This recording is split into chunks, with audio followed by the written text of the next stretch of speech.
Hello, everybody. Welcome to the Tristar Gym channel. Today's episode, we're going to be talking about lots of stuff, having a fun podcast as usual. Please give me a thumbs up and let me know that the sound is working perfectly. Please let me know that you hear me loud and clear. Give me that thumbs up, please. Glass, thank you very much, Marco. I am very glad to be back on another AMA. Thank you for the thumbs up, gentlemen. You know me, I always get the sound wrong, always a glitch or two, but this time things went smoothly. And I am very happy to be here today with you guys, as always, hanging out, talking about training, fitness, fighting, everything that has to do with martial arts and fitness. I'm your man. Today I'm releasing a new video, triangle choke video. Check it out on jujiclub.com. Put in promo code triangle20 or click the link in the description and it'll take you straight to the checkout, and the promo code will already be in. With that said, I'd like to start today's conversation with a talk about triangle chokes. Why are triangle chokes so important? There's a lot of submissions in jiu-jitsu that are important. Triangle choke is a very special one. Why? It's one of the most reliable ways to finish your opponent in both jiu-jitsu, gi and no gi, and in MMA. Okay, in MMA fighting, you see triangle chokes all the time. Using your legs is always better than using your arms. Your legs are far more powerful than your arms. So if I'm going to wrap my limbs around you, I'd rather use my legs than my arms because my legs are so much more powerful. I sometimes think, what is jiu-jitsu all about? And I sometimes tell myself, I think jiu-jitsu is really the art of how to use your legs. The arms are always just kind of like assisting the legs.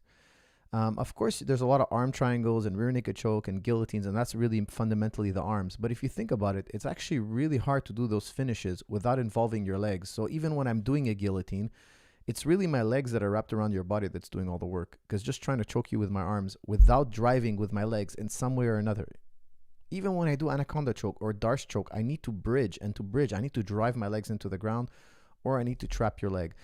I don't think that the art of using legs is a complete definition of what jiu-jitsu is. It's definitely, for me, it doesn't satisfy as a definition for what is the nucleus of jiu-jitsu. I don't think it's a complete description, but it definitely is a big part of it. Whenever you're fighting a bigger, stronger opponent, the one way you can beat them is intelligence, use of the legs. Now, in this video, I cover my favorite triangles. That's why I call it Zahabi's favorite triangle chokes. Check it out. It's moves you can use, highly reliable moves I've done thousands of times.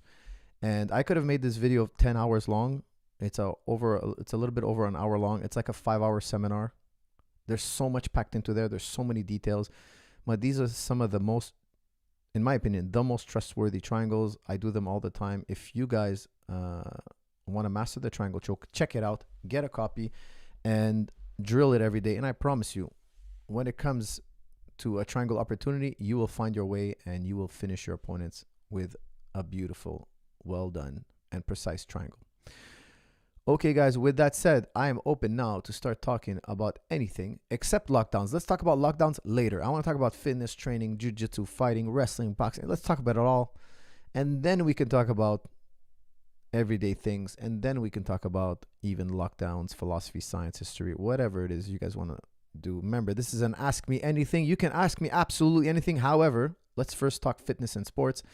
And with that said, first of all, I want to wish you all a happy new year. I haven't had a chance to wish you all a happy new year yet. So happy new year to you all.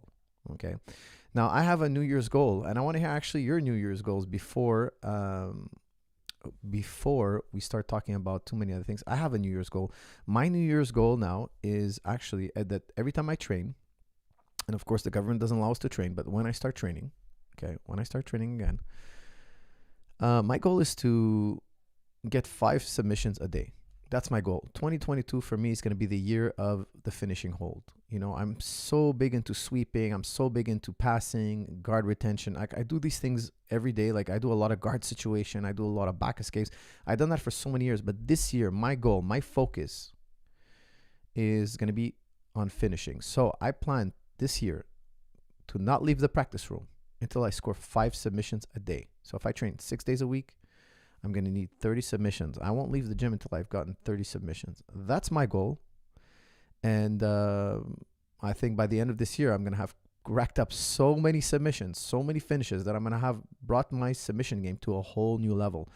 I've done so much control over the years. I've done so much escape over the years. Now this is the year 2022 where I really want to focus in on how to finish. And I'm talking about every finish from leg locks to, and of course I've done this in the past, but now I'm really putting it as priority number one. This 2022, that is my goal. Okay, guys, I have a super chat. Let's see what it is. I had a quick look at it. It's Ngannou versus Gane. Who wins and how? That's from Joe. Joe, I really like Gane. I'm a big fan of Gane. I think he moves beautifully for a heavyweight. He zigzags very well. He has great counter punching, beautiful technique. But still, I think if they fight, a 5-round fight, it's only a matter of time before Ngannou connects on Gane's chin and knocks him out.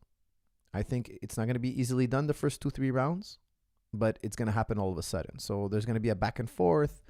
Gane is going to touch him up. Excuse me, I have a sneeze coming up. No, it passed. Gane is going to touch him up. He's going to move around.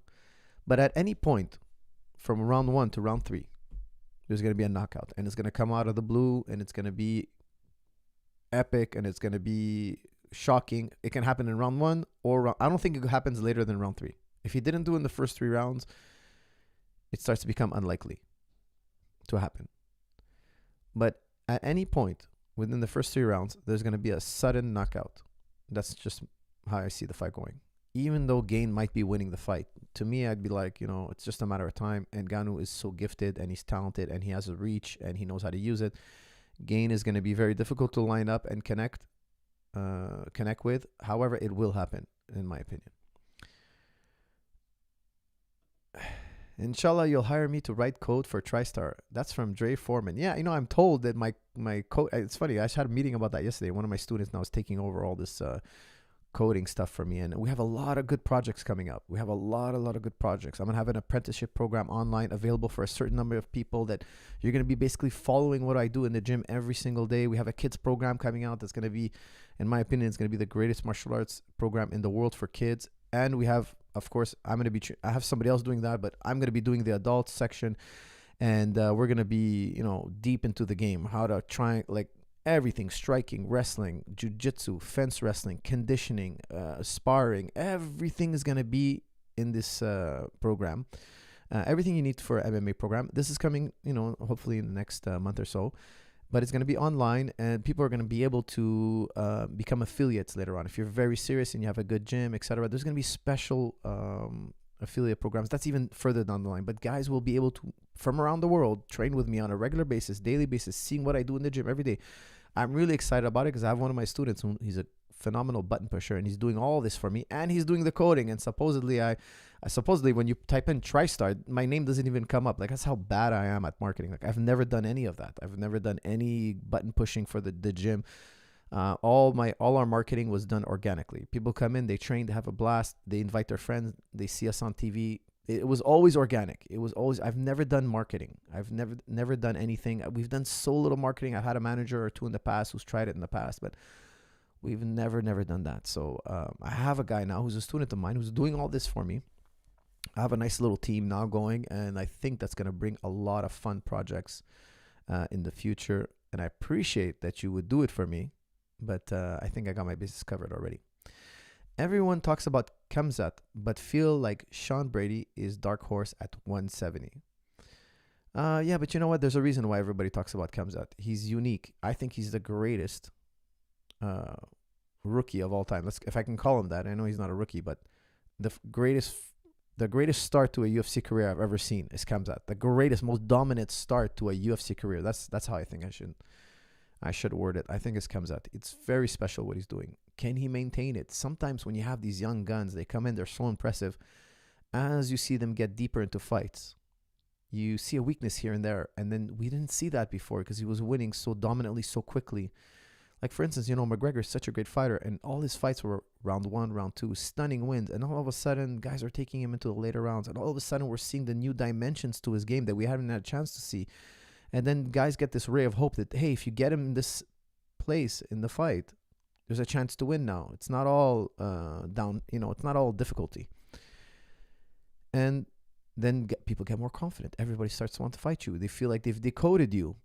Kind of similar to what happened to Machida. Machida, when he first came out, it was so bizarre what he was doing. And then all of a sudden, Guys wanted to fight him. Guys were jumping in line to fight him. Why? They all feel like they figured him out. And can that happen to Khamzat? I don't know. I think he's gonna be world champion. I think he's gonna make a beautiful run to the title. I think he becomes, literally, I think he wins the world title eventually. Eventually, I said, okay, not right now, maybe not tomorrow, but sooner or later, he gets there.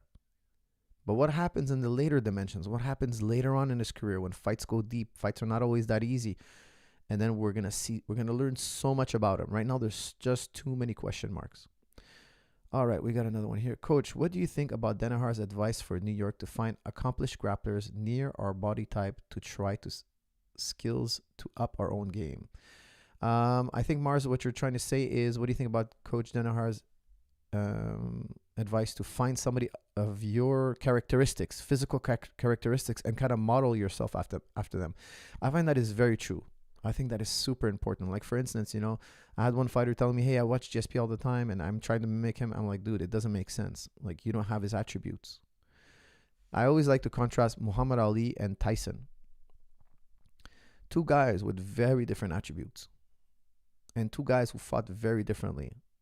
If you asked Muhammad Ali to fight like Mike Tyson, he wouldn't be as successful as he was. If you asked Eddie Cummings to grapple like Marcelo Garcia, he wouldn't be as successful as he was. Think of this. Imagine Gordon Ryan trained under Marcelo Garcia. I think he'd be really good, but I don't think he'd be as good as he is today. He had that long run with the leg locks, and that gave him a lot of dimensions to his games that people didn't know. The grapplers that were grappling 10 years longer than him, they had less experience than him when it came to leg locks. He knew things about leg locks that nobody knew, outside John Danaher's circle. And that gave him such an advantage and so much time to keep developing other dimensions of his game. Of course, he has phenomenal back control, incredible guard passing, incredible, butterfly attacks, which often are super dangerous because if you resist a sweep, you'll get leg locked. He had such a new dimension. He had such a new style of creating dilemmas that were unknown that, he caught the jiu-jitsu world by storm in a way. And if he had tried to copy somebody else before him, he would have just been another guy in the practice room. He would have been very good. He would have been very difficult to deal with, but he wouldn't have had that sustainable competitive advantage. He wouldn't have had that incredible competitive advantage. Now, what John is telling you is, look, if you're built like a Tyson, you should fight like a Tyson. If you're built like a Muhammad Ali, you should fight like a Muhammad Ali. I remember when I was training George, he had another trainer that wanted George to fight like an infighter. He wanted George to kind of like go nose to nose and sit in the trenches and try to bang away. And I thought that was completely wrong. George, first of all, just his personality that style doesn't go with his personality. George is not the type of guy who's like, I like to get hit and I like to hit. He's not one of those rock'em sock'em type individuals. His psychology doesn't fit that style of fighting. Just his personal demeanor, his personal outlook on life. He's all about, hey, let me hit the guy without getting hit. Let me finish my career healthy. He's a guy who takes great pains to keep his body healthy. So why would you teach him to be a rock'em sock'em robot? So, and of course he has a long reach and he has all these, he has great footwork. Why would you adopt that style? So there's so much to consider. That's why I always tell people, look, it's not only about level, what level you got to, it's also what style you adopt. I've seen guys who've trained years and years in the gym and they never reached their true potential because it's not they didn't put enough hours. It's not they didn't try hard enough. It's just they had the wrong style of fighting for themselves. And that's why I really believe that when a student comes in, a trainer, your job is to teach him the basics and then let him develop his style over time with trial and error, trying new things. Like, for instance, Wonder Boy Stephen Thompson was very successful with that style, hands down. I personally would tell you that if you went to a world-class striker like, John Wayne Parr, and you told him, hey, put your hands down when you fight, he would tell you, you're crazy. That's not my style. Two guys who are world-class strikers with totally different styles. It's not wrong to be either or. It's just that, Stephen is blessed with long reach. He's got incredible reflexes. His eyes are incredible. He's been doing it for such a long time. He knows the ins and outs of that style. So it really has to do with a lot of issues. And one of them is characteristics. What type of physical characteristics do you have? Like, for instance, Georges St. Pierre is so incredibly explosive when he shoots that it makes sense for him to have that wrestling style that he does. I personally could never do double legs the way George does them. I'm more of a single to double leg guy. And because I don't have that reach in my explosiveness, I use different tactics. Why? Nothing wrong with it. There's different types of wrestlers that became world champions with different styles. So I think it's really, really important what John says. Super, super important. Coach, gym's currently closed in Ontario. How do you recommend we stay in shape? Fasting, a little difficult, and unmotivated to work out at home. You know what? Training is all about motivation. What motivates you? For me, when I go to the gym with the guys and I hang out with them, I'm actually having a lot of fun. I'm seeing the guys, we're talking, we're hanging out, we're rolling, we're joking around, it's just pleasure. It's just fun. And just guys, a little quick disclaimer, all my kids are home on holiday vacation. So if you hear any screaming or kids playing or running around, that's just my kids tearing up the house. So yeah, like motivation, it's not about, people tell me, Coach, don't complain about lockdowns. We got to save ourselves from the bug. I don't want to say the word because I might get a flag. I already got a strike. So on YouTube, YouTube already is giving me a strike. So I got to be careful. But, Coach, there's a bug out there and you got to be careful. Okay, I understand that. But people are not motivated to train at home. Yes, there are thousands of ways to train and stay fit, but I won't get on the bike and do it. I won't do that video you're selling. I'm not motivated to do it. What motivates me is to go to the gym and train as a community. And for me, doing jiu-jitsu for an hour or boxing for an hour, for me, time passes like it's an instant. It's literally, for me, I feel like it's 20 minutes. I don't feel any pain. I don't feel any, I'm motivated to go. I'm happy to go. It's easy for me to do it that way because I enjoy it. It's fun for me. You take that away, I won't work out. I've tried doing weightlifting programs. For me, it's so mind-numbingly boring. Me, I only do conditioning about 20 minutes at a time. I never do 45-minute. It's too boring. I'll bench press. I'll do dips. I'll do some plyometrics and stuff like that, but only 20, 30 minutes max. For me, what's fun is the sport. So you got to find what's motivating. For me, at home, I really like shadow boxing and hitting the bag.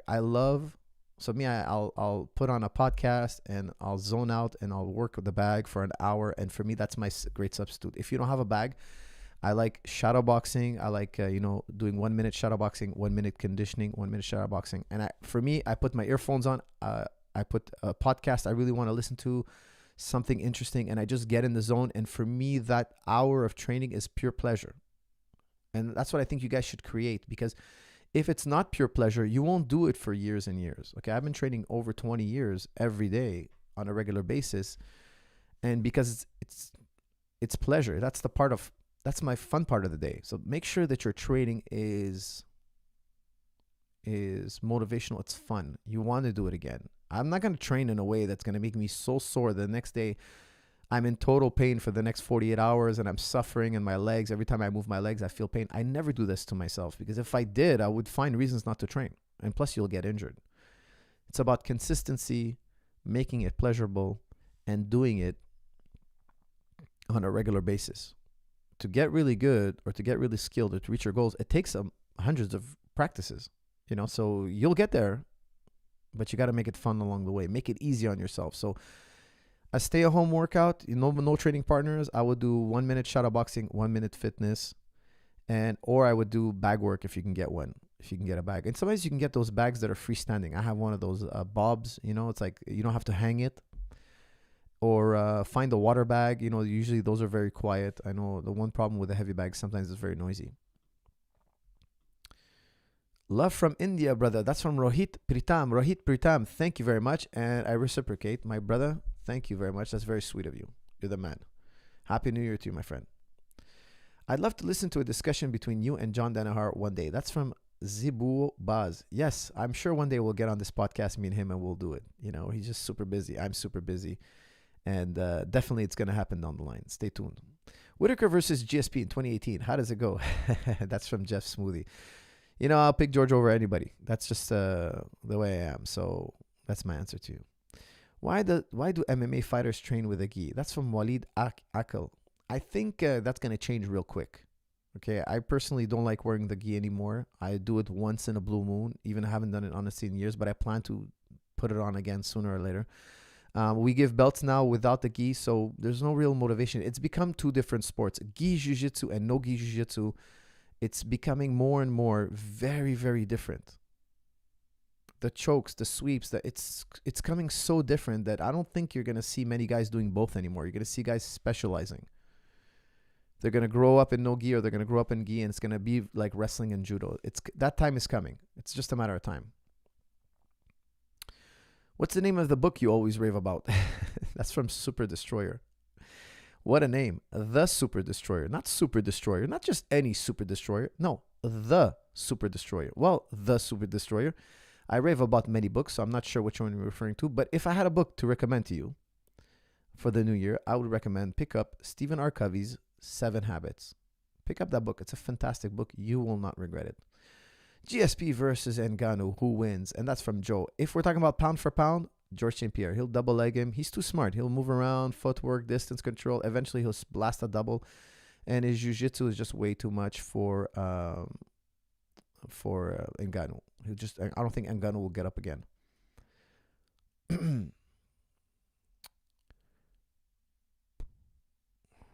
Oh, talking about Supple Leopard. That's Mubashar saying, oh, the book I'm always raving about. Yes, it's Supple Leopard by Kelly Starrett.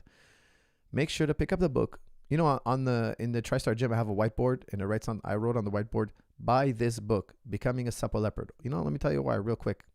People are always asking me, hey, coach, I hurt my neck. What should I do? Hey, coach, I hurt my elbow. What should I do? I'm not a PhD, but I can tell you that I just pointed that book, and he's got an app. He's got a website. He's got a YouTube channel where he gives so many free tips. And if it wasn't for Kelly Starrett's material, personally, I don't think I'd be able to train as much as I do. I train an insane amount. You know, in the mornings, I do MMA practice. So I do MMA sparring with gloves, MMA gloves, and basically we take each other down, and we're doing jiu-jitsu and MMA in the MMA context, which is very different. You know, you're trying to armbar a guy from the bottom, but he's also allowed to punch you and Toriando. It's just a different world. So I practice, my morning practice is MMA. Then after that, we all shower up, get ready for the next class. What's the second class? It's jiu-jitsu, straight jiu-jitsu and wrestling. And now we're talking about, like, when we roll now, it's sport jiu-jitsu. We're trying to pass each other's guards, take the back, finish with a submission, no strikes allowed. It's just kind of sport, no gi jiu-jitsu. And then at night, we come back again and we do another jiu-jitsu practice. Again, it's just like no gi, no punches. The punches, I think once a day is more than enough. That's a lot of punching, you know. And that's how, that's what we do. That's our routine in a day. If I didn't have the book Supple Leopard, there's no way I can do all that training. There's just no way. My body would be a wreck. You know, like, I always listen to my body, of course. I don't do every training every day. I don't do 3 trainings a day. No, I do 1 to 3. Okay. Sometimes I do 2. Sometimes I do 1. Sometimes I even take the day off. I just drill. I don't roll live. I don't feel I need to roll live every single day, even though I pretty much roll 5 days a week, like live. When I say roll, I mean striking, wrestling, jiu-jitsu, the whole thing. Okay, I go live 5 days a week at least, on a regular basis. But then there might be a patch where I only went live twice this week. I only went live 3 times. I listen to my body. Does my body feel strong, or does it feel weak and it needs some recovery time? Okay, but as you get more and more experience, the more and more work you can do. This is what we call work capacity. An athlete over years can increase his work capacity. So keep that in mind. You know, if you're just starting off, don't try to do 3 MMA practices, 3 workouts in a day. Don't. Okay, that's a really bad idea.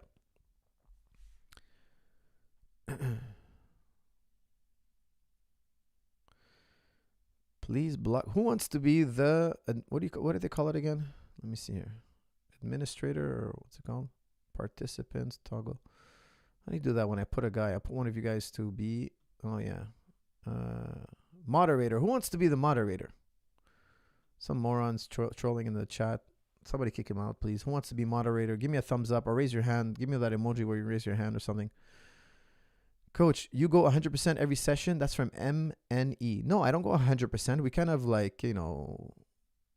I kind of just flow, especially now that I'm a black belt. A lot of the guys I roll with, I can just kind of control them. But that's the thing. The more experienced you are, the less rough it is on the body. Because if somebody shoots into my legs, I know how to kind of control them without wearing myself out, without straining myself, without breaking my own back, struggling. I use more finesse and technique. Over the years, you get less and less tired because you're using more and more skill. So it just, it kind of snowballs, Now you can train even more and more. Because when I first started, I wasn't able to train this much. I'm training a lot more than I did when I was a beginner. Coach, have you seen the work of David Sinclair and his anti-aging science? If you could live forever, would you? Let me see this. David Sinclair. Let's look at this. David Sinclair. Let me guess. He pumps you full of hormones? Longevity. David Sinclair. David Andrew Sinclair, AO, is an Australian biologist who is a professor of genetics and co-director of the Paul F. Glenn Center for Biology and of Aging Research at Harvard Medical School. He is known for the research on aging with a focus on epigenetics. He is an officer of the Order of Australia. 52 years of age. Wow, he does look young. I got to give it to him. Hold on, let me see this picture here. No way. This guy's 52? Yeah, he looks good. Look at this. Look at this. Oh, he's with Rogan. Harvard's David Sinclair. Look, I haven't heard of him. I'm going to keep this bookmark here, and I will look into it. For me, as much as I know about anti-aging, is exercise regularly, eat well, do supper leopard so your body stays healthy. And I know some people do hormones. I don't do hormones. I've never done hormones in my life. I'm not saying that when I get older, like if I'm over 50 and maybe one day I'll do it if my doctor thinks that it's going to keep me healthier longer, then maybe. But the one reason why I don't do it is, imagine, I know they say when you're 40, your testosterone starts to dip. But the thing is, if let's say I start doing that, I wouldn't feel like I have an authentic jiu-jitsu. Now, I want you guys to really listen carefully to what I'm saying. I'm not trying to say other people don't have authentic jiu-jitsu. I think they do. Okay. It's just that, how do you know what part of it is doing the work? Is it your jiu-jitsu or is it the hormones you're taking? Because look, for those of you who don't know, there's a lot of hormones in jiu-jitsu and MMA. There's a lot of guys taking stuff in MMA and jiu-jitsu, and it's just insane. But so you see some guy who's really shredded, bulked up, ripped, he's a monster, and then he tries to teach you an armbar, and you're like, wait a second, dude. That armbar is working, yes, when you do it, but is it because of the juice, the steroids you're taking, or is it because you're such a brilliant guy and you figured out a way to make this armbar work? Well, the answer is both. It's a bit of both, because if it was just a technique, why would he need the hormones? Think about it. If he thinks he could really go on the mats and win the world championships and beat everybody without hormones, why doesn't he do it without hormones? He doesn't think that. All the guys who get on the mat and compete who are on hormones, and there's a lot of them, they think, look, I need that boost. The other guy has, the other guy's taking it. That's another argument that people always use. They always say, look, the other guy must be taking it, so I'm going to take it too. It's going to be a level playing field. Well, it's definitely not true that everybody does it. When I say there's a lot of guys doing it, I'm not saying, it's not the same as saying everybody does it. I don't think everybody does it. But for me, as a instructor, I feel that when I teach people jiu-jitsu, and I'm teaching a lot of pros, yes, but I'm also teaching a lot of regular everyday people. The gym is packed with regular guys, just guys who want to learn jiu-jitsu, people who want to learn how to defend themselves, etc. I feel like I can't solve their problem. I can't really be a good trainer if I was doing some kind of anabolic steroid, because that would mean that they're not on it and I'm on it. So maybe that armbar doesn't really, maybe I'm completely wrong about how to do this maneuver. I'm really using strength or power or torque that a regular Joe doesn't have. Okay, so that's one of my biggest issues with hormones. The other thing is health. I don't know what that does to my health in the long term. I don't think anybody knows, because there's no study on what these steroids will do to you after 20, 30, 40 years. I think from observation, I've seen a lot of these guys get sick when they're older. Guys have a heart attack all of a sudden. Boom. The guy was 35, 40, got a heart attack. How could that be? Generally speaking, that's not something that would happen to a healthy person who trains every day. Well, the guy was on hormones. He went too far. It gets very addictive. And I've seen guys who compete on the hormones and off the hormones, and they find out very quickly they're not as good as they thought they were when they're off the hormones, because the techniques don't work anymore the way they were doing it, because they were doing it wrong, but it worked because they were juiced out of their minds. Okay, now that's a reality, guys. We can't say that athletes don't do it. They do it. And they do it because it makes a big difference. I find it laughable. When athletes say, oh, no, it doesn't really make a difference. You still have to train. Yeah, you still have to train, of course. But when you're on performance-enhancing drugs, you can train a lot more. You can work at a higher intensity. You can get in more rounds. You're feeling good the next day. You don't have to pace yourself as much. You recover from injury. You withstand injury. There's so many benefits that it's laughable when people say, hey, I don't think it makes a difference. Well, why do they call it performance-enhancing drugs? Why don't they just call it drugs that don't do much? Drugs that don't do anything. That's not what they call it. They call it performance-enhancing. So it enhances your performance. Now, if you did a study on power, speed, endurance, and you did one group no drugs and one group with drugs, I'm theorizing here that the group on drugs would do a lot better. And if you took that group that wasn't on drugs and you put them on drugs, their numbers would jump. Their numbers would jump. And that's just that's well known in sports. Okay, it's just well understood.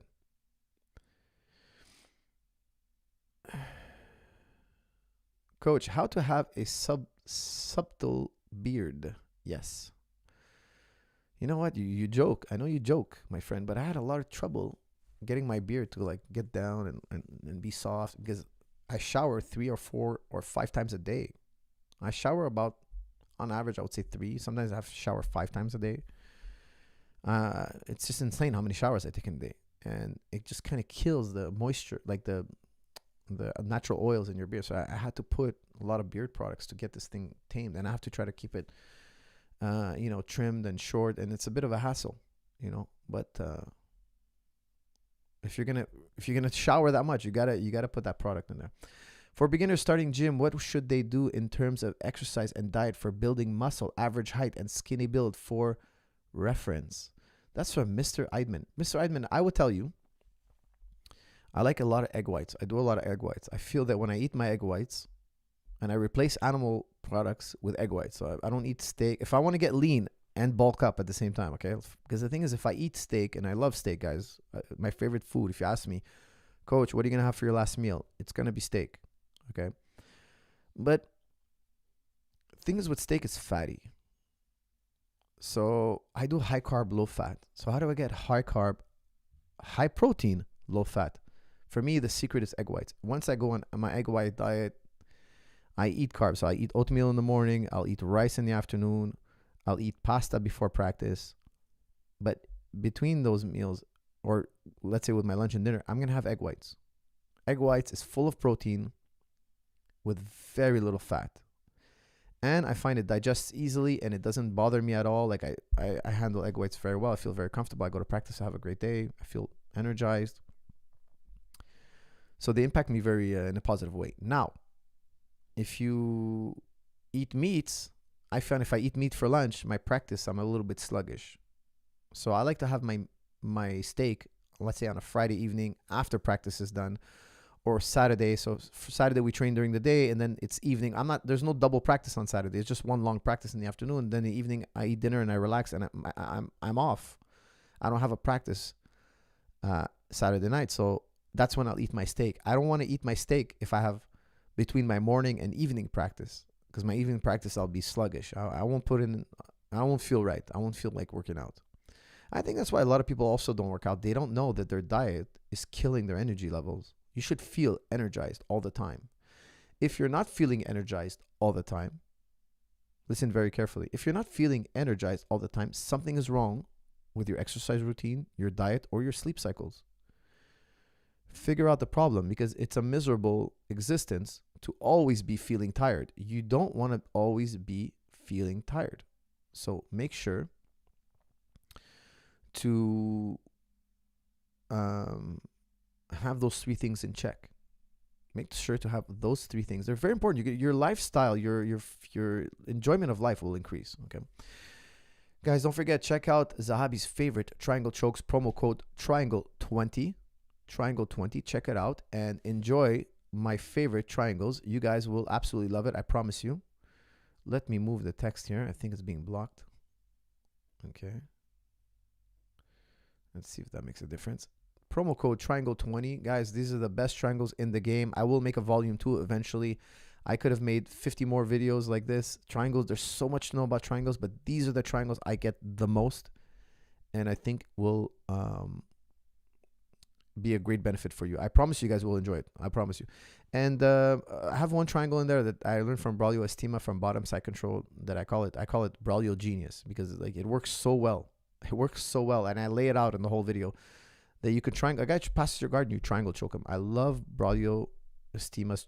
In my opinion, guys, from all the fighters I've ever trained with, Braulio Estima was the greatest triangle guy I've ever seen. Like, his triangle chokes were unbelievable. Now, he had long legs and he was a triangle master, and he also had super long legs. And he won a world championship. He won Abu Dhabi with the inverted triangle. The guy's triangle system is genius. So that's why I named it Braulio Genius. Like, I named it after him. I absolutely love it. It's a Braulio's innovation. And guys, check out Braulio online. He has so many videos online. Like, make sure you follow. He's a very special athlete and character in jiu-jitsu. Like, I can't say enough good things about him. And also, he's a great human being. He's not only one of the greatest competitors ever, he's also a phenomenal instructor. The way he teaches is incredible. Like, I've trained with so many guys that are great grapplers and fighters, but they can't teach for, they just can't communicate the ideas in their head. Just because they're good fighters doesn't make them great trainers. Now, there are some that are great trainers and also great fighters. There are some, but they're far and few between. Braulio is one of them. I just noticed that I have a unicorn in the background. It's my daughter's. Okay, let's see. Coach, why didn't GSP and Silva fight ever? How would you game plan against John Jones? I don't think George and Silva ever fought because they could never agree on terms. Every time George wanted to fight, Silva had something else. And when Silva wanted to fight, George had another mega fight lined up. It just never we couldn't get everybody to agree. But there was definitely a time where each party wanted to fight. How would you game plan for John Jones? Well, that's really difficult. I've trained with John Jones. I've sparred with him, actually, play sparring, obviously. He's such a monster. He's so massive. He's so explosive. He's so dangerous. He's really one of the most dangerous human beings that ever walked into the octagon. John is a very lethal guy. And, planning for him is not easy. But I would tell you that I would go for a leg lock. I find that, he's got such big feet, clumsy feet, big long feet. You got to go for the leg lock. You got to find a way to get to his leg. Don't try to wrestle him. I would kind of shoot and pull a Ashigarami into a leg entanglement. He wouldn't understand. He wouldn't know what it is. It's foreign to him. He would be entangled in a way that, he would make a mistake. If you're asking me, I'm not saying this is easy to do, guys. Okay, so don't say that this is like, I'm not trying to say this is a surefire way to beat the man. But if I could get to an ankle, I would, because I find that tall, lanky guys, giant guys over 6 feet tall, I find they're easier to leg locks than the average size human being. That's just been my experience. The leg lock. What's funny? I watched Gunnar Nelson grapple Mountain Man, the world's strongest man. And I love Gunnar Nelson. I trained with him in New York. He's a fellow black belt under John Danaher. Absolutely have the most respect and praise. Okay, I wish I could do a live reaction video to that, but I'm worried they would probably flag my video down. But he wrestles the world's strongest man, the Mountain Man. And I recently just rolled with Devin Larratt, the greatest arm wrestler of all time, world champion, right hand, left hand. Like, he's a monster. He's freakishly strong, like incredibly strong. Like, guys, super scary strong. I can't describe it. And if anybody wants to come to the gym one day and just roll with him, if you guys think it's that easy, oh well, you just got to do. Come on down. You know what? I have a heavyweight judoka in the gym, an Olympian. If anybody wants to come and try their luck, please come show up to the gym. Say, Coach, I heard you say on the YouTube channel we're allowed to come and give it a try. I will be happy, but I would love to film it if you don't mind. Come in, black belts welcome. Come on in, come and enjoy a nice roll with one of these giants. Let me just tell you guys, it is not easy. And Gunnar is such a brilliant jiu-jitsu guy. But he got his black belt before John had that explosion of leg locks. Okay, now John was always a leg locker. There was never a time John didn't teach us leg locks. But there was a time where he went into the rabbit hole of leg locks. And when he came out with this gem that we'd never seen before. I don't think he went in a rabbit hole. I think he went into a wormhole. Like, he went so far. Like, we came one day to the gym and he just had this leg lock mastery. And of course, he taught it to the whole crew, and just the leg lock game overnight became distilled. He figured out a formula to teach you 25 years of leg lock research, and now all of a sudden you can learn it in like 3-4 years, 5 years. He changed jiu-jitsu forever. Gane was before that period. Okay, so Gane is a credible technician. Now, he, in my opinion, he did tap Mountain Man. I believe it was with an armbar. But he took several tries at the armbar and missed. And then he tried to take him down several times. And it was just like a long session. It was like grueling session. And Mountain Man is huge, dude. The guy's literally the strongest man in the world. And you guys got to watch that video. It's a phenomenal video. Now, of course, Mountain Man doesn't know jiu-jitsu. Gane's a black belt. You think Gane's eventually going to sub him, and he does. However, I found that Gane, he put himself in some very difficult positions where he's going to take a lot of punishment against a guy who's too strong. Like, for instance, when I was rolling with Devin, I knew already in my mind this is going to end with leg lock. I personally wouldn't attempt an armbar. I wouldn't attempt a triangle choke. I wouldn't attempt a guillotine per se until he's exhausted. Now, when he gets exhausted, I'll do all those subs. I believe all those subs. Maybe not Kimura. Maybe, okay, he'd have to be dead tired for me to try Kimura. He'd have to be on the brink of fainting for me to actually think I can score a Kimura on him. For me, I already know what I'm going to do. Why? Because the guy's so giant. He's so strong. If I try to grab his arm, and you guys got to watch that video because Gane tries, I think, 4 or 5 arm bars, and I think only one of them ends up working.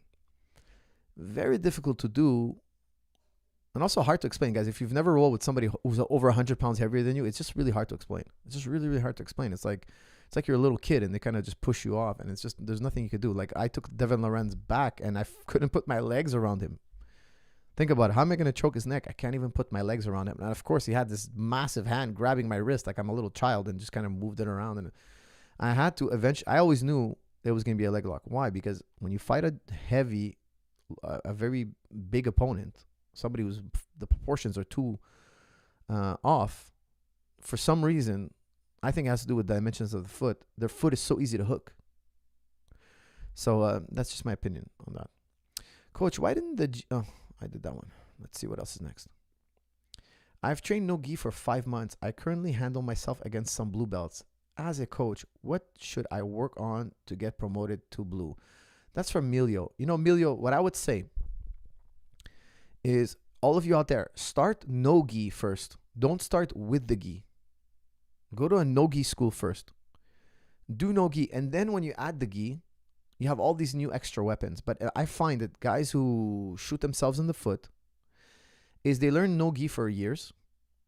They develop these habits, collar chokes, spider guard, worm guard, lapel guards. And then all of a sudden when they go no gi, they're like, hey, you know, I want to do no gi. They go there and they play guard and they're like, I want to grab this. That's not existent. It doesn't exist. The lapel is not there. The worm guard is not there. All the stuff is not there. They have like this inability to pummel. Whereas if you go no gi first, everything you did in no gi is still in gi. It's still all there. Plus these weapons. And here are a few counters you might want to know. If a guy grabs you, you need to counter grip him. But the core of the game is still there. The core is there. So you'll see those guys mature and move faster. They'll never have the rug pulled out from underneath them. So that's why I really believe you should first learn no gi wrestling. No gi jiu-jitsu, and then put the gi on. But you're saying, what should I work on? Look, I believe you should work on guard, top and bottom. Focus everyday training on guard. When I say guard, I'm talking about all the leg entanglements, arm bars, triangles, open guard, inverted guard, all that stuff, half guard, etc. And when I say guard, I mean practice on top and practice the bottom. Master guard, because side control is really easy to explain to you once you understand guard. Back control is really easy to do once you understand the guard. The guard is the hard part. The guard is the real big riddle. Okay.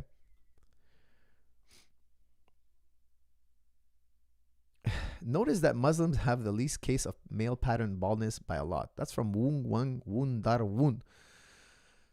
Ooh, my friend, that was a pretty awesome name. Is that true? I don't know. I don't think it has anything to do with that. Really? It must be a Middle Eastern thing. I don't know. Honestly, I've never studied male pattern baldness in different demographics, but I wouldn't think that's true at all.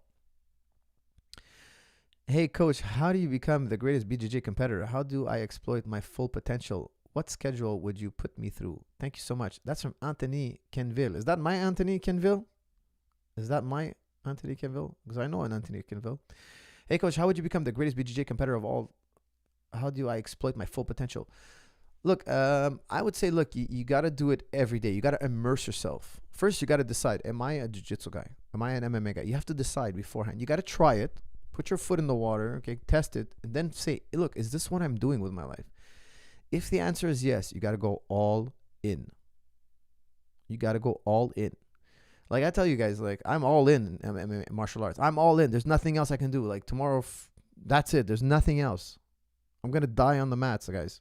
My whole job is to understand martial arts and explain it to people. That's my whole mission, professionally speaking. When I come home from the gym, I'm still thinking about what happened in the practice room. How should I have done it?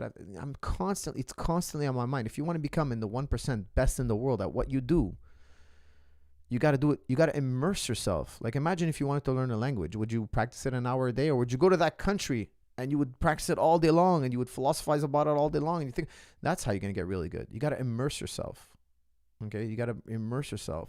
I would say, look, don't go so far that you become crazy. So 80-20, 80% is if your attention is focused on being the best at what you can, the best grappler you can be, because you said you want to be a great BJJ competitor, and then 20% family, friends, etc., business, etc. So, I mean, that might seem, that's a lot of you might be like, hey, that's crazy. Like, you're gonna give that much of your life?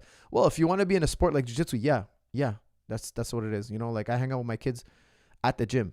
My family, they hang out with me at the gym. You want to see me? Come to the gym. Come roll. Do a class. We hang out. We talk. We go eat after. My kids are with me in the gym. Why? Because if they want to see their papa, they got to come to the gym. Coach, I'm suffering the same side effects of vaccine as you. What did you do to solve your heart problem? That's from Nasu. Nasu, guys, for those of you who don't know, when I took the vaccine, I had heart palpitation. They just went away on their own. I just, kept my diet clean, trained. It just went away on its own. Hopefully it won't come back. By the way, I wish you good health for the new year. I hope you're doing fine. What will improve my striking drastically fast? That's from Carlos R. Carlos, do a lot of shadow boxing. Lots and lots of shadow boxing. It's going to give you the coordination you need. I used to do a tremendous amount of shadow boxing, like daily, every day, all day long. Like I used to, especially coming up, I would shadow box, and it made me get fast. It made me get good very, very fast. Now, don't forget, when you're shadow boxing, you're actually sparring in your head, right? You're watching a guy throw a punch at you, you're blocking it. Like, you're just going over the routine so much that it becomes instinctual. For us, it's me, UFC historian, and gyms you'd recommend in Toronto for BJJ. I'm following your advice by starting MMA with BJJ. That's from Now or Never. Sorry. You know what? I'm hoping to open up a Tristar gym in Toronto. So look forward for that, because when we do, it's going to be the best gym in Toronto.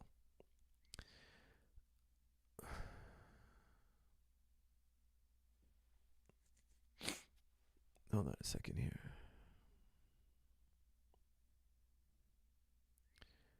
I missed something here.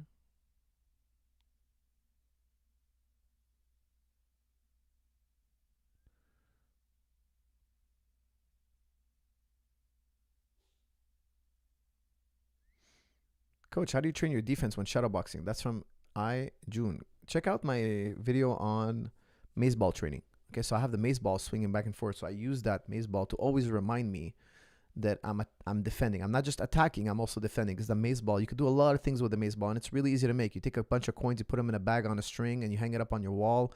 You buy one of those plant things, you go to, they cost 50 cents. People use them to hang plants. Put that on your wall. I have one in my living room. I have one in my basement. I have one at the gym. I have a mace ball everywhere. And you swing that ball and you move around and you footwork. And as you're thinking about offense, that ball swings towards that pendulum swings towards your head. You got to move out of the way. And I go through a whole routine on it. Check it out. It'll absolutely increase your defense. 100%. Salam from Algeria. That's from Price Hulo. I heard Carlos Newton became a doctor at Donnie Brasco, Timbo. Well, I don't know if he became a doctor, actually. That would surprise me. I know he had once upon a time enrolled in college, I believe it was, for a course, like to become a doctor, but I don't know if he followed through with it. But if he did, man, God bless him. That's amazing.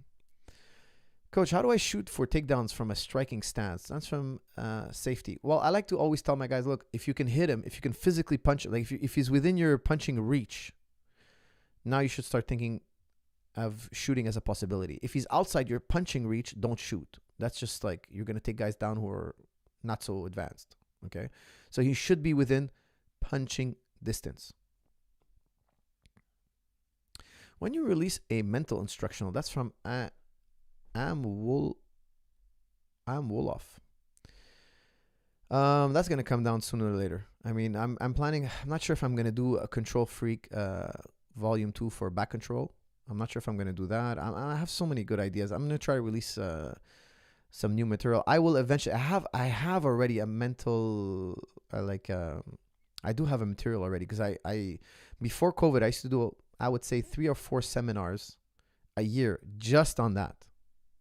So companies would hire me from all over, mostly in the US. They'd fly me down and I'd give a speech to 500 people, 1,000 people, sometimes like, just a group of 50 people. Like I would do it regularly. I would probably schedule 2 or 3 a year because I was so busy. I wouldn't do more than that, but I did a lot of speaking engagements. So I have a whole presentation and all that I'm going to wrap up. And I think, it's been received so well. I just haven't released it to the MMA community. I'd have to record it, edit it, record it. So it's just a question of sitting down and doing it. But I already have something that I live by. Did you watch Dr. Malone and Dr. Peter on Rogan? Hold on a second. I got a message from Rogan here. Give me 1 second. I can't remember which doctor it was because I don't want to confuse their names. Hold on a second here. Let me see here. I love Joe, guys. By the way, congratulations to Joe Rogan. He is now the number one in news. The number one. What is it again? He's like number one he's beating mainstream news media. Like he's just crushing them. I sent him a huge congratulations, man. I'm so happy for him. He's the most influential guy in the media today. Like he's number one by a long shot. I remember seeing the graph and I was like, wow, I knew he was huge. I know he's, I heard somebody describe him as the Oprah for men. I thought that was the most accurate way you could put it. But I think he's even more than that, man. He's the most influential guy on the internet. When it comes to news, he's the most influential guy. And here we go. Dr. Robert Malone, the inventor of mRNA vaccines. He was telling me that he had recorded. He's like, check it out tomorrow. It's going to be crazy. And I'm like, okay, for sure. I'm going to check it out. And I did. And okay, so you said, did you watch Dr. Malone? I didn't see Dr. Peter, but I saw Dr. Malone. I heard that one. I just didn't want to confuse his name. Okay. Because I did see another one also that I didn't really listen to. I just kind of skimmed through it. I didn't have time. But the Dr. Malone one, he basically said, look, it's mass psychosis. Like we're going to a mass psychosis. Guys, I believe it. He's right. I don't want to get into a huge debate on the bug. And first of all, I want to say that my heart goes out to anybody who's suffering from the bug. And I don't want to say the word. I'm not trying to make fun of it. I'm calling it the bug because I don't want to get flagged or my videos get a strike. I already got a strike already. I got a warning already from YouTube. The YouTube committee thinks I shouldn't say that word. I'm not going to say that word. But my heart goes out to anybody suffering from the bug, okay? But here's the thing. We all trust science. We all are pro-science. There's nobody here not pro-science. The one thing is that a lot of us feel that you can buy politicians and you could also buy doctors. And doctors are motivated by their own interests. Not all of them. There are very good doctors and, guys, there are going to be some bad doctors. I'm sorry to tell you. There's a lot of doctors out there. They want to make money. They want to be rich. They don't want to just be rich. They want to be incredibly rich.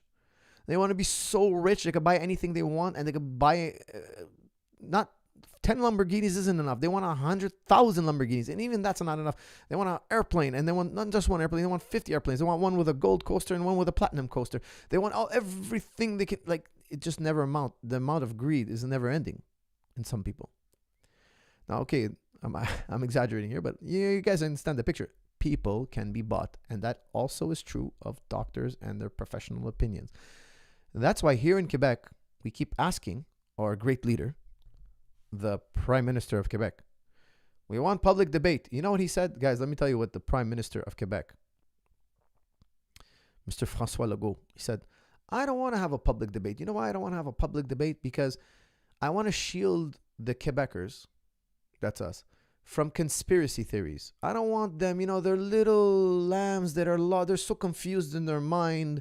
They're so simple-minded, these people, that me as a great leader, François Legault, I'm going to shield these primitive people from theories that will confuse their little minds, and just so the little lambs don't get lost on their way, I'm going to shepherd them into the correct opinion here and forego any debate. That's what he says. I'm not going to have a debate, guys, because I don't want conspiracy theories to see the light of day. And then he proposes a conspiracy theory. Then he says, I don't want people to start telling me there's microchips in the vaccine. So now, okay, you've exposed us to conspiracy theories. Now I have to question, hey, thanks a lot, Legault. I never thought maybe there could be Are you saying that's a possibility? I had no idea. Before you mentioned it, it wasn't even a thought in my mind. Now, of course, people have said that way before Legault. Of course, I'm not saying he's the originator of this idea, but what I'm saying is the masses don't think like that. Okay. And Legault is now saying he's going to shield us because he's such a sweetheart. And he's going to shield us from being, because we're so dumb. He thinks we're so dumb that we might fall prey to somebody who uses sophistry to convince us that the vaccine is unhealthy. I'm calling BS on that, guys. I think he's full of it. I think he's too scared to debate because he knows that his measures are weak and ineffective. When the numbers come out, when we ask him, why did you make this decision? Why did you make this decision? He has no good answer. Let me explain to you guys something really important. And I want you guys to really listen carefully. I want you guys all to really listen carefully. Okay? This is like your big brother talking. You know when your big brother sits you down and wants to talk to you? This is it. Everything in life, gentlemen, is a fight. Everything. Now, I'm not talking about fist fighting, fisticuffs. Let's step outside and beat each other up. No. It's not what the coach is talking about. I'm talking about figuratively. Everything is a type of fight. Listen to me here, okay? In a fight, what is the number one most important thing in a fight? Is to stay calm. Stay calm. The number one most important thing in a fight is to stay calm. Now, François Legault is in a fight. Is he staying calm? No, he's not staying calm. At the press conference, his demeanor is pretty calm, yeah. But his behavior is contradictory and erratic. I'll give you, for instance. He said, if you're a medical worker in the hospital and you don't take the vaccine, you're fired. This is what our great leader said. Then he said, he recanted. He said, no. Now, even if you have COVID, you have to go to work. You're going to work with COVID people who are tested positive for COVID. So COVID with COVID. He keeps flip-flopping on his strategy. First, he said, no dog walking. So we have a curfew, guys. If you guys don't know, we're living in an open prison here. We have a curfew. You can't walk your dog after the curfew. That would mean that dogs are going to defecate in people's homes. And that's going to breed disease. Oh, okay, not even 24 hours later, he lifted that rule. He said, no, you guys can walk your dogs after curfew. If you have a dog on a leash, you can walk him. He's in a fight with COVID and he's throwing punches. He's the type of guy throwing punches. He's just punching erratic. He's running out of breath. He's throwing blindly. His technique is horrible. He's gassing out. And he thinks he's doing well. That's what I see. If I can lay out what he's doing, this is what he's doing. I'll tell you why he's doing this. Because we first told us, hey guys, we're going to lock down. It's only going to be 2 weeks. That was 2 years ago. Imagine you're training with a guy, you're in the gym, and he's like, hey guys, I'm fighting this fight. Look at this fight. I'm going to win in the first 30 seconds. Guys, it's going to take 30 seconds. So you watch the fight, you buy a ticket, and the guy's talking about he's going to win this in 30 seconds, how he understands how things go, and he's so confident he's going to win in 30 seconds.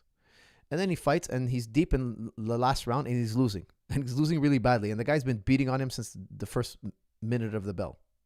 You'd think this guy was overconfident and doesn't really know what he was doing. He sounded confident. We thought he might know. We thought he's an expert. We thought he's a leader. We know he has all the apparel of a fighter. I mean, he has the gloves. He has the shorts. He talks like a fighter. He has the mouth guard. He has muscles. He hits the bag. He comes into the gym every day. But then when he goes to fight, doesn't fight so well. Well, then you find out that guy hasn't been training so long, and you find out that this guy's background is something irrelevant to fighting. This guy was an actor, or this guy was he was a professor in school, and all of a sudden he's only been training 3 months. He bought all that apparel, and he's scrunched up his ears on his own after practice. Like, believe me, I know people have done that. He has the appearance of a fighter. He's not really a fighter. You know why? Because when you watch a real fighter fight, you're like, hey, this guy knows what he's doing. Now, our leader is in a fight, and he's losing really badly. 2 years ago, he thought it was going to take 2 weeks. And he also said, look, guys, if you get your vaccines, you won't need a mask. Not only do we get our vaccines and we need a mask, we're also locked down, and we're like, he can't. Listen, okay, here's a great example on why our leader is fighting frantically. And that's why we need public debate. We need guys who are experts in disease to come and take over. To come and calm him down.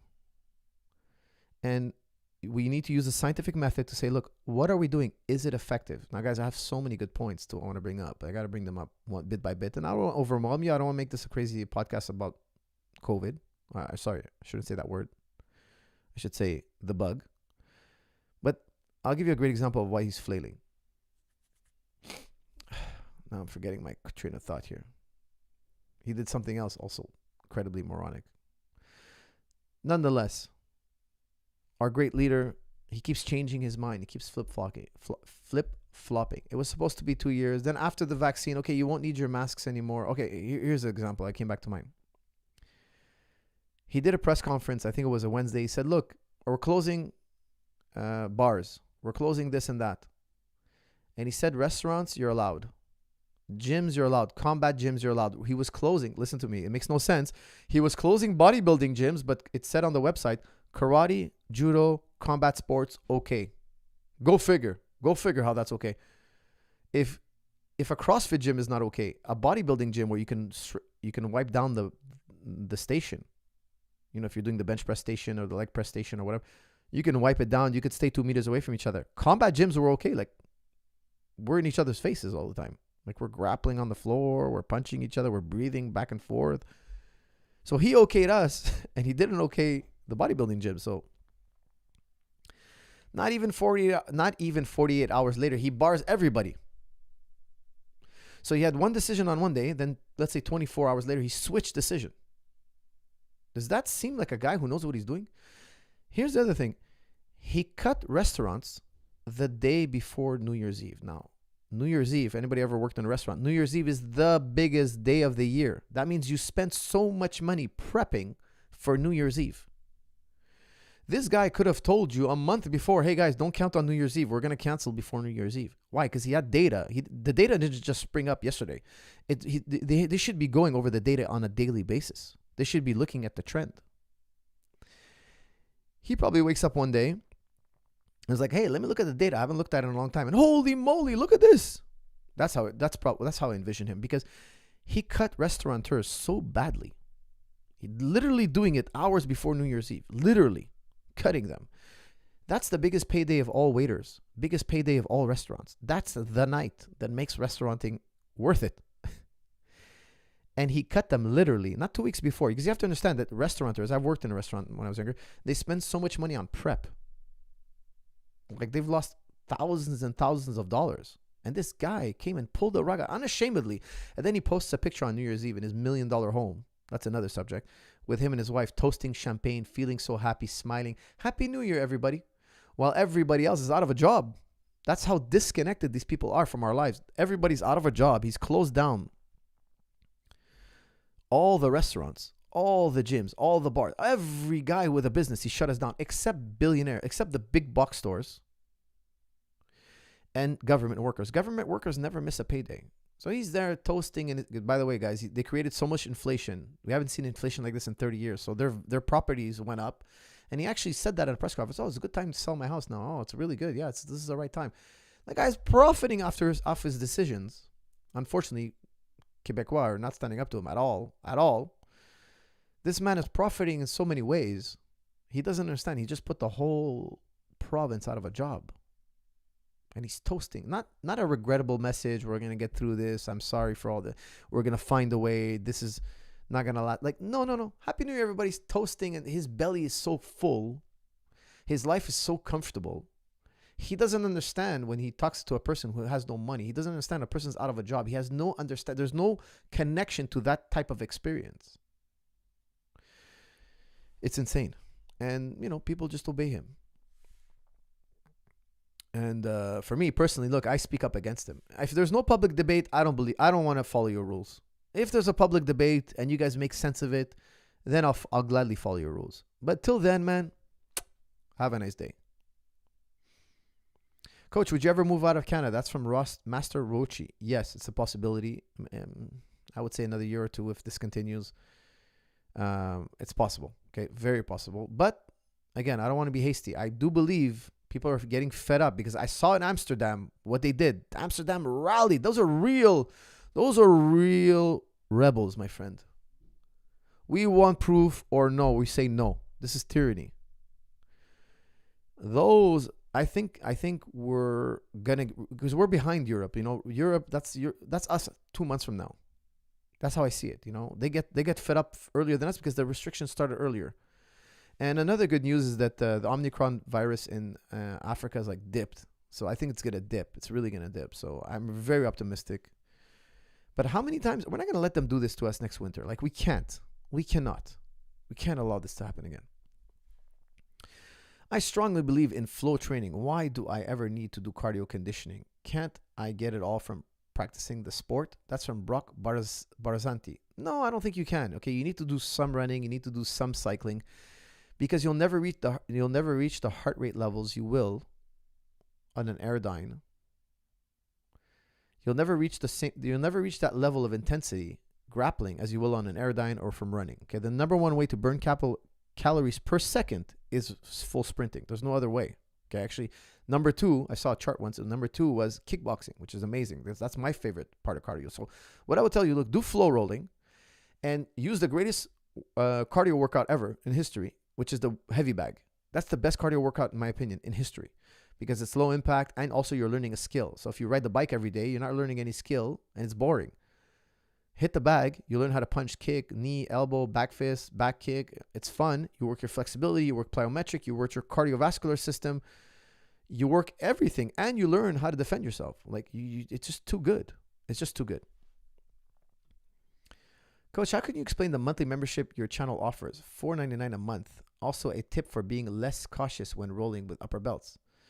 Coach, how can you explain the monthly membership your channel offers? Do I offer you mean the YouTube channel? Oh, that's just something I don't even know how that works, to be honest with you. I think people sign up and they get like a not an NFT, but they get like a belt. And the longer I'm remembering now, sorry, because this was put on a long time ago. This is just people who want to support the channel. So I don't know what to tell you more than that, but they get a belt. So you've been a follower of this channel for a long time. Now, guys, if you don't want the belt, don't pay the $4.99. I don't know why people would do that if they. Or I think you get like a logo. I think you get like a, how do you call it? Like a not NFT, but you get like a avatar.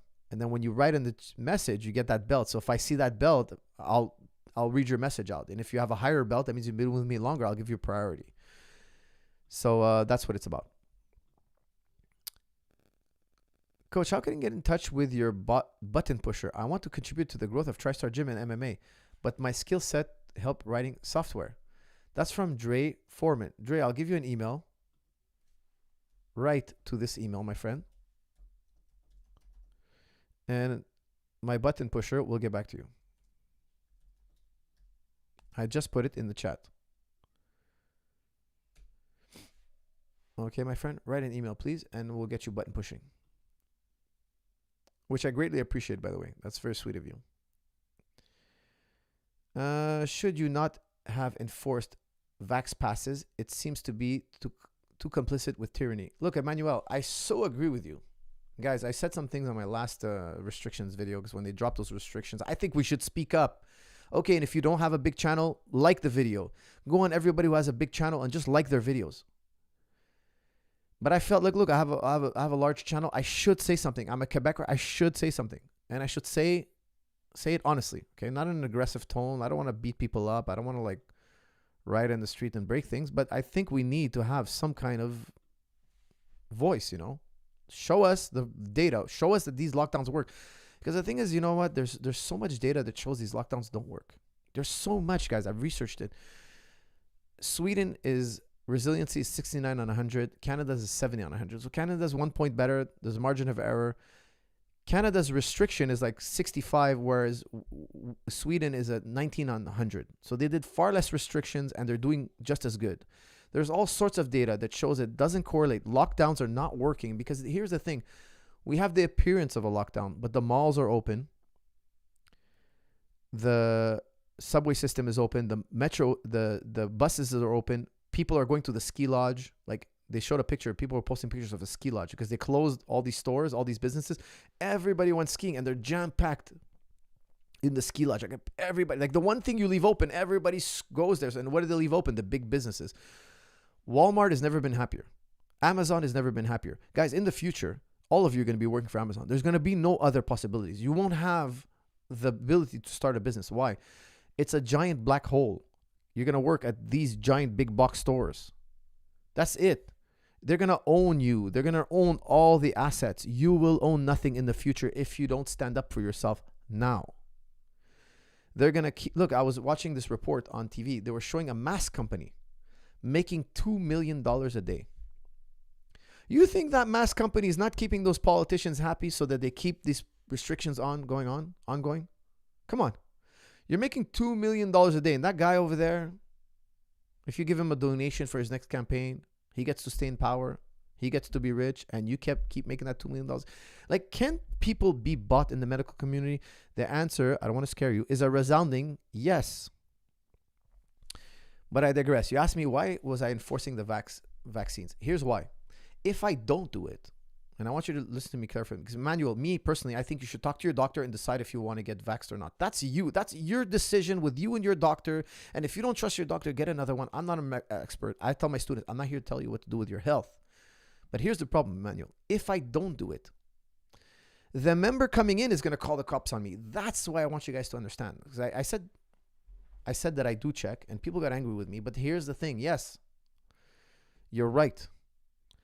I'm doing it because of coercion. I'm doing it because I'm forced to, because I can get a fine if I don't. And people, believe you me, people get offended if you check and they get offended if you don't check. But if I check, I don't get fined. Now, again, it's coercion. My arm is being twisted. Should I resist? Yes, but I've had 4 fines already. I'm already deep in the fines. Okay, so how many more fines am I going to take? Emmanuel, how many more fines am I going to take? Like, should I go up to 50 fines and then go broke? Like they'll eventually arrest me. They'll eventually throw me in the slammer. So I don't want to live in a cage. And Emmanuel, believe me, I will do everything I can to let you guys exercise every freedom you have. Okay, but unfortunately, we need to work together, guys. Who's rallying Quebec more than me? There are a few other guys for sure doing more than me, but I'm trying my best here. I'm speaking up against them. I'm getting strikes on this channel. I'm giving speeches every day in my gym. Like, I'm telling guys, hey, this is how it's going to, like, I'm telling you guys, I'm doing my best here, but the more support we have, the more I can get, the more I can do it. I tried to rally all the gyms so that we could stay open together. We could say no. When they try to close us, we could say no. I didn't get enough support. I'm still going to be working on it. I'm hoping that the gyms get fed up, and I'm going to do it again. I'm never going to give up. However, it's not an easy thing to do because most people, like, hey, they close my gym. Okay, I'll go belly up. No, hell no. Hell no. Hell no. But unfortunately, some of them are too scared. My idea was, let's rally all the gyms, get one lawyer to represent us all, and we pay one guy to represent us all, and we all stay open. We force a new precedent. And I'm still working on that, okay? But I had a goal to get to 500 gyms, and I didn't get to it yet. So I'm waiting for people to sign up to Fitness Is Your Right. Now, I should put that link again in the videos, and I'm going to start doing that again, okay? But we need to get organized.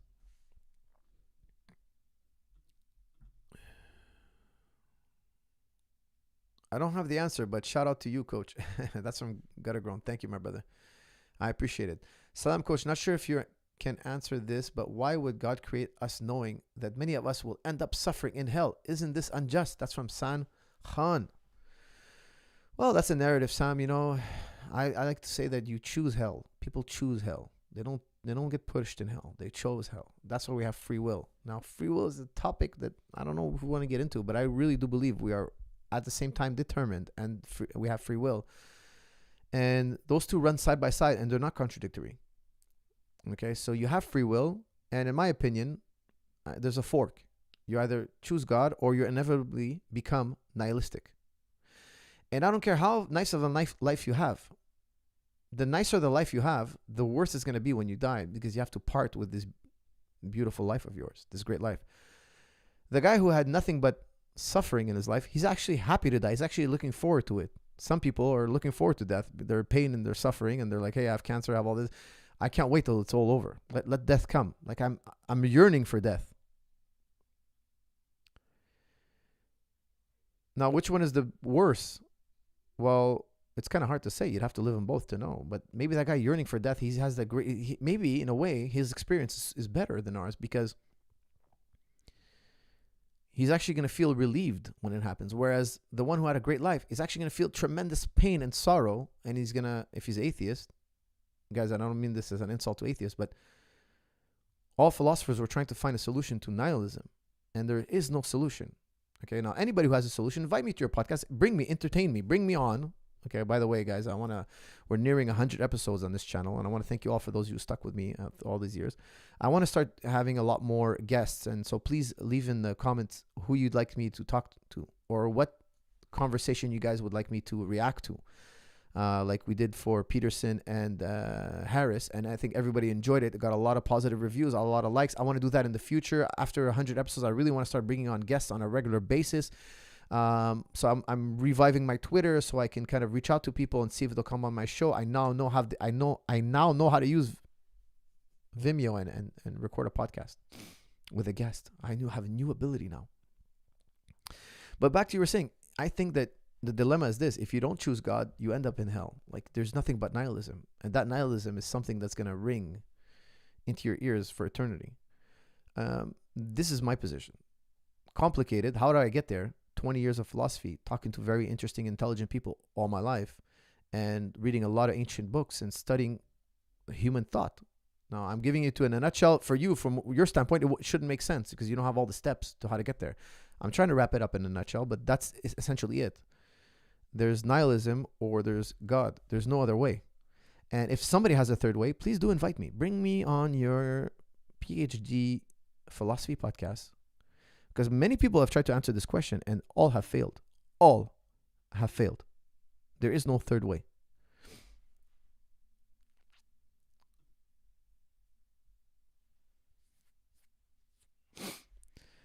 Gutter Grown says, button pushers beware. Yes, my friend. They should beware. Hey, coach, do you enjoy also being an entrepreneur? That's from Najim. You know, I always ask myself, what would I have done if I wasn't a martial artist? I probably would have been a lawyer or an entrepreneur.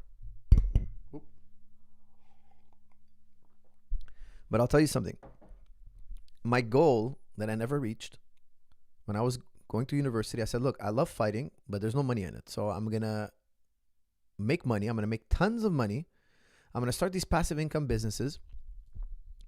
And then I'm going to use that to fund my fighting career. And I'm going to fight for fun. I'm going to compete at the highest levels. I'm going to do it all. But however, I'm never going to rely on the paycheck. Especially back then, there was no paycheck. Like I'm talking about, you know, George's first fight, he made, I think it was 3-3. 3,000 to show, 3,000 to win. He fought Cairo Parisian. At most, it was 6-6. Like it wasn't more than that. Okay, I remember it was like really, you know, it was the early start of the game. We had no idea it was gonna blow. The guys, we had no idea it was gonna get this big. The sport was gonna get this big. Nobody knew. Nobody thought. Like we were just like crazy guys who love this crazy sport nobody knows about. So, you know, I did the entrepreneur thing. I did very well. But then I had kids, wife, family, so many students. They rely on me. I felt like, hey, if I bailed now, I would really let down a lot of people. So I just cemented my role as a coach, and I enjoyed my role as a coach, and I love the job. But I still have this thing in me where I one day want to go back and just compete. Just take a fight, one super grappling match, one something. But I feel like life is always keeping me so busy, and like is there going to be a time where I have time to do it, you know? And I think eventually it will come. Eventually I'll do some kind of, fun fight or something. Like, it's come close a few times. I was supposed to be on The Ultimate Fighter as a competitor. I remember George St. Pierre picking up the phone, calling Joe Rogan. Not Joe Rogan, excuse me. Joe Silva. Sorry. And he's like, I want to put my guy on The Ultimate Fighter. And Joe Silva was there live on the phone. Says, yes, no problem. He's in. And George was saying, I want to put a bet that my guy wins any amount. Who wants to bet? Because some of the guys in the UFC, they gamble. Okay? I don't want to say who, but the owners. Some of the guys in the higher ups. Okay? I don't want to say the owners. That's not accurate. But people in the higher up in the business. He's like, hey, who wants to bet me? My guy's going to win the whole thing. And he was talking about, he's like, I put any amount bet. And I was there, oh my God, like, don't put any amount. Like, these guys are rich. They might tell you like $500,000, they might tell you $1 million. It's like, any amount, I'm ready to bet.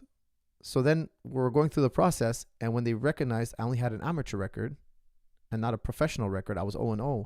They're like, no, he has to have one, I think it was 2 pro fights to enter The Ultimate Fighter. So that was the one reason, because I had okayed everything. We had agreed that I was going to be on it. They gave a verbal agreement. They thought I had a professional record. And I never ended up on The Ultimate Fighter because of my, because I didn't have a professional record yet. I only had amateur fights. So it didn't happen. So then they were like, hey, you got to circle back. And things got busy. I was training fighters. Big fights came, training camps. I got super busy.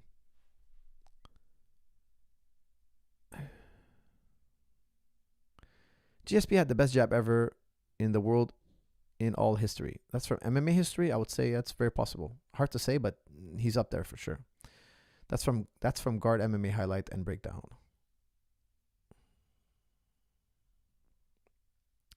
Coach, did you watch Khamzat versus Jack Hammerson wrestling? That's from King Spart. No, I didn't see it, but I'll definitely get to it, guys. I watch hours and hours of fighting a day. There's so many fights for me to watch. Like, I'm watching hours and that's definitely something I want to see. I heard he crushed him. I heard he did amazing. I heard about it. People talk to me about it in the gym, but I haven't had a chance to sit down and watch it myself.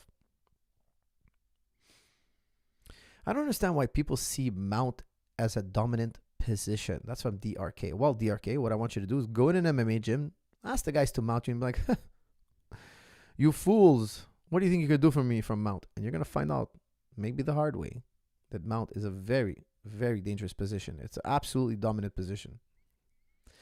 Did you watch Soldic? Yes, of course. This is from Mr. Vlak. Vlak, I train Roberto also. I stay in touch with him on a regular basis. Unfortunately, I was supposed to be at that fight, actually. But so many restrictions, I was not able to corner him. He won the middleweight title again in stunning fashion via KO. Soldic is the best 185er right now outside the UFC.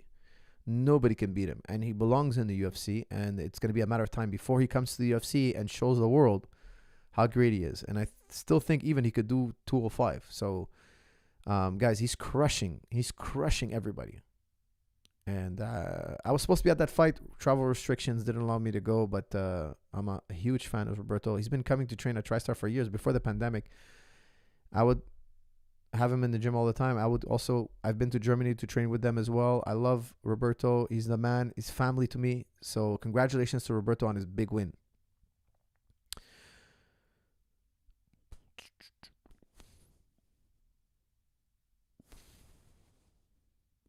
Coach, you missed my super chat on Wonderboy. Let's rewind here. Let's see that super chat. Where is it? Okay, let me scroll back. Let me scroll.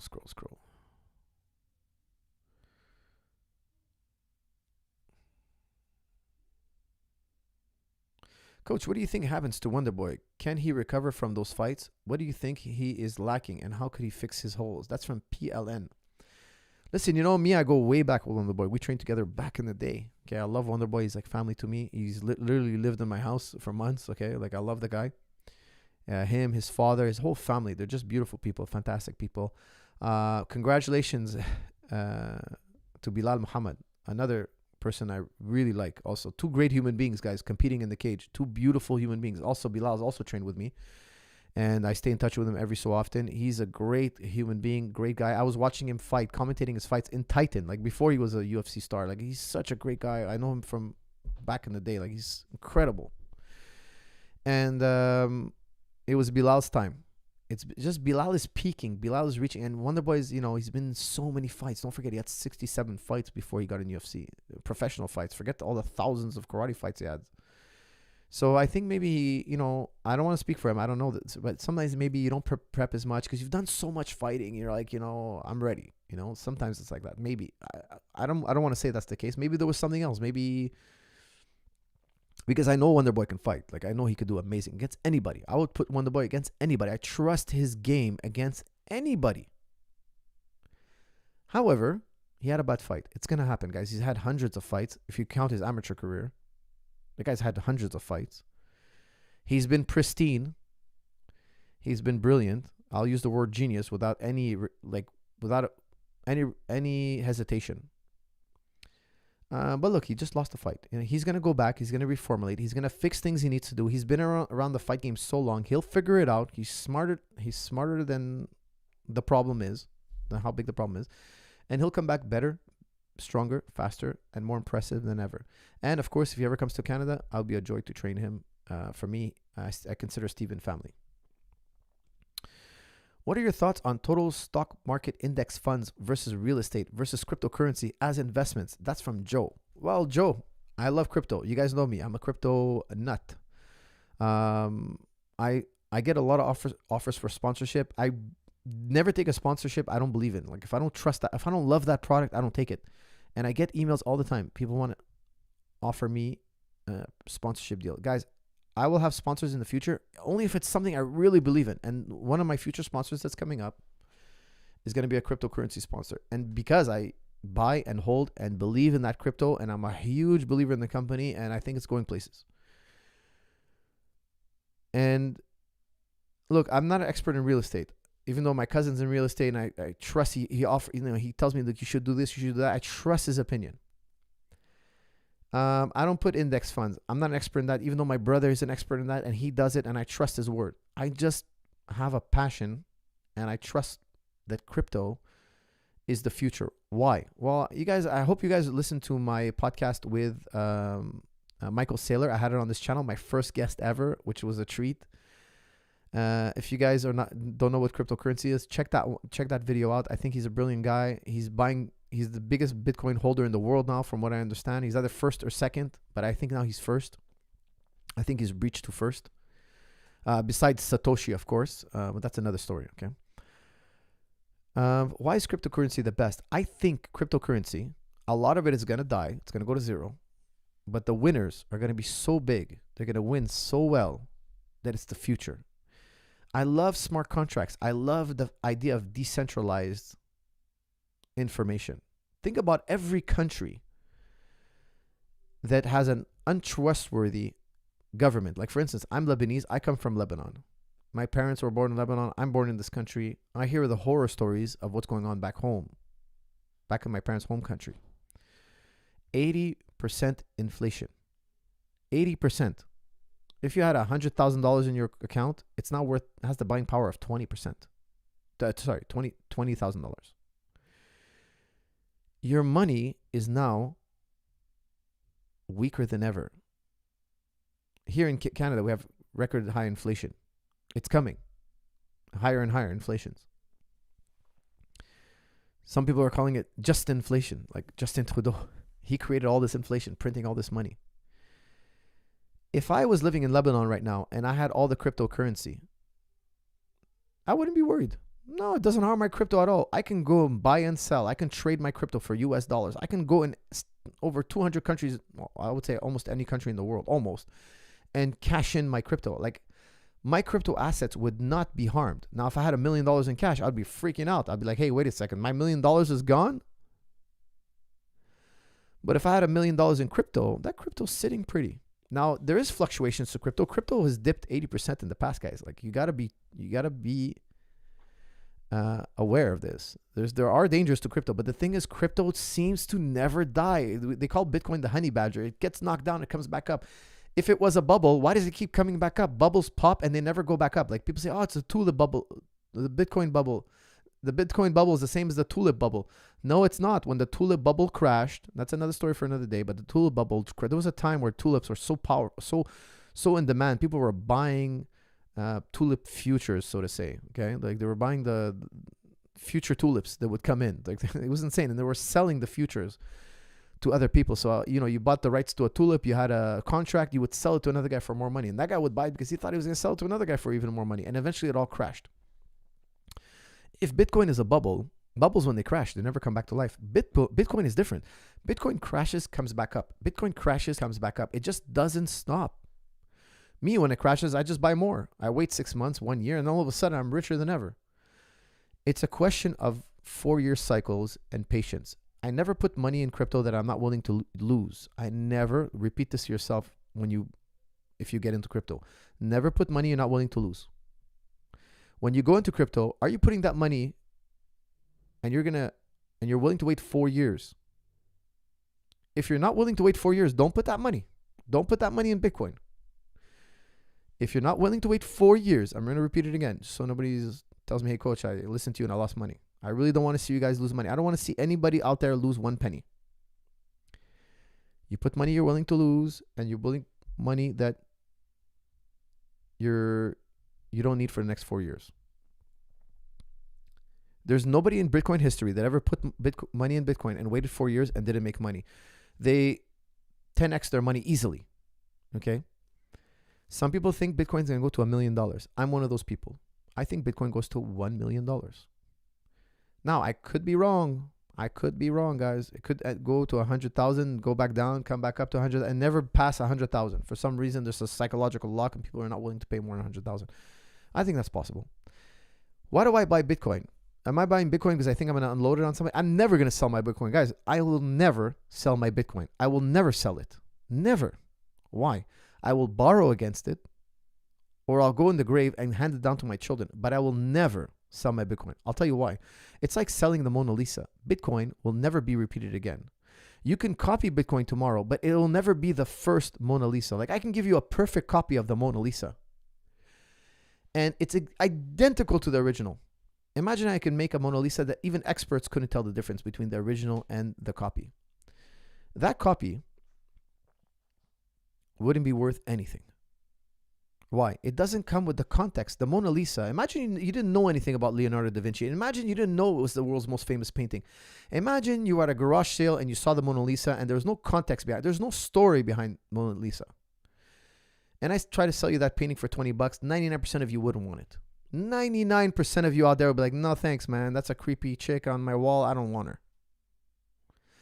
However, because it was painted by a very special individual in a very special part, at time and place during the Enlightenment, because it's embedded with historical context, it is literally priceless. That's the price.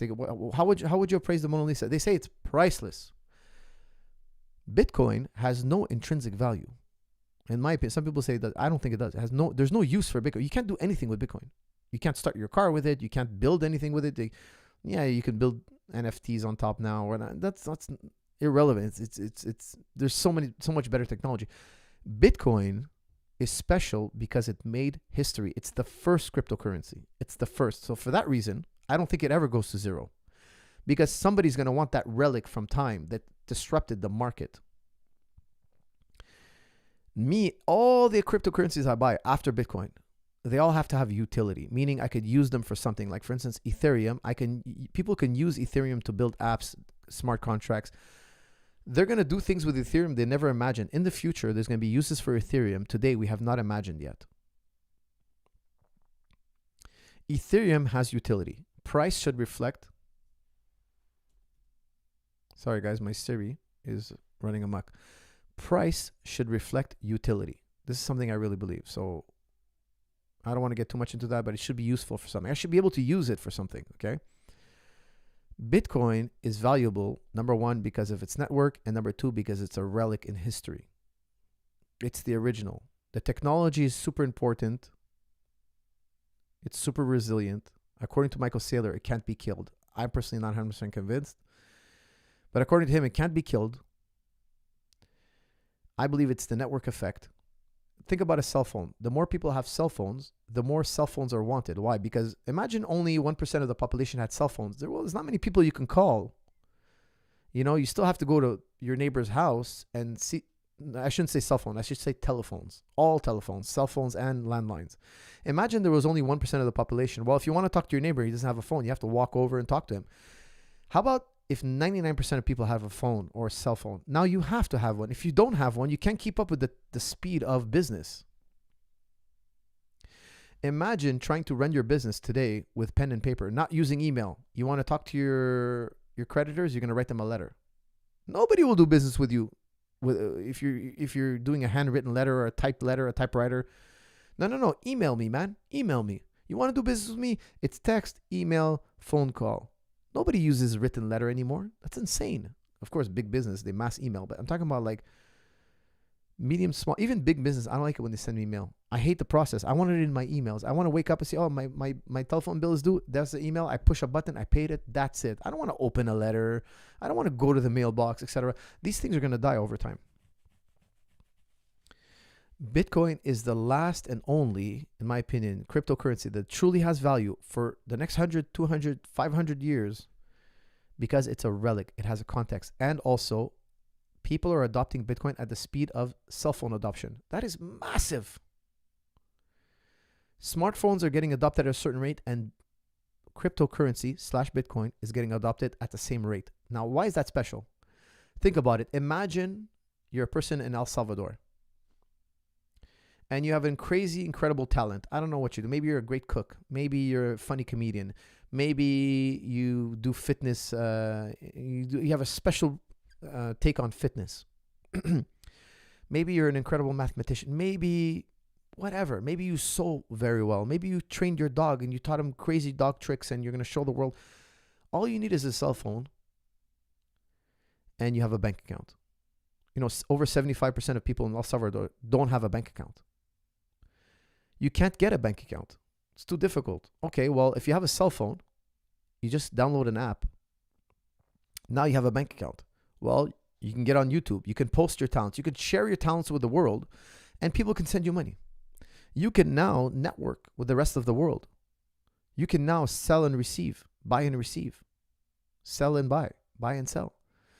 So I think for that reason, like for instance, look, my kids don't have bank accounts because it's too inconvenient. I have to go to the bank, register them. No, I just made them crypto accounts. When they're good, when they listen, you know, they do their chores and all, I give them crypto.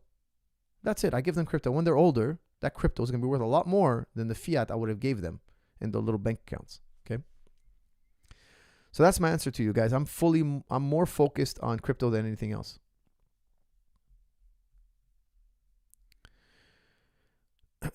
All right, guys, what else we got here? I thought Canada was developing their own cryptocurrency. That's from June. I don't think anybody's going to want it. You know, I know China's made their own cryptocurrency and supposedly the citizens don't want it. Hi, Coach. I started boxing and taking it seriously, but I also want to gain muscle, so I'm lifting and trying to eat more. Is it realistic to gain muscle while boxing many times a week, plus cardio?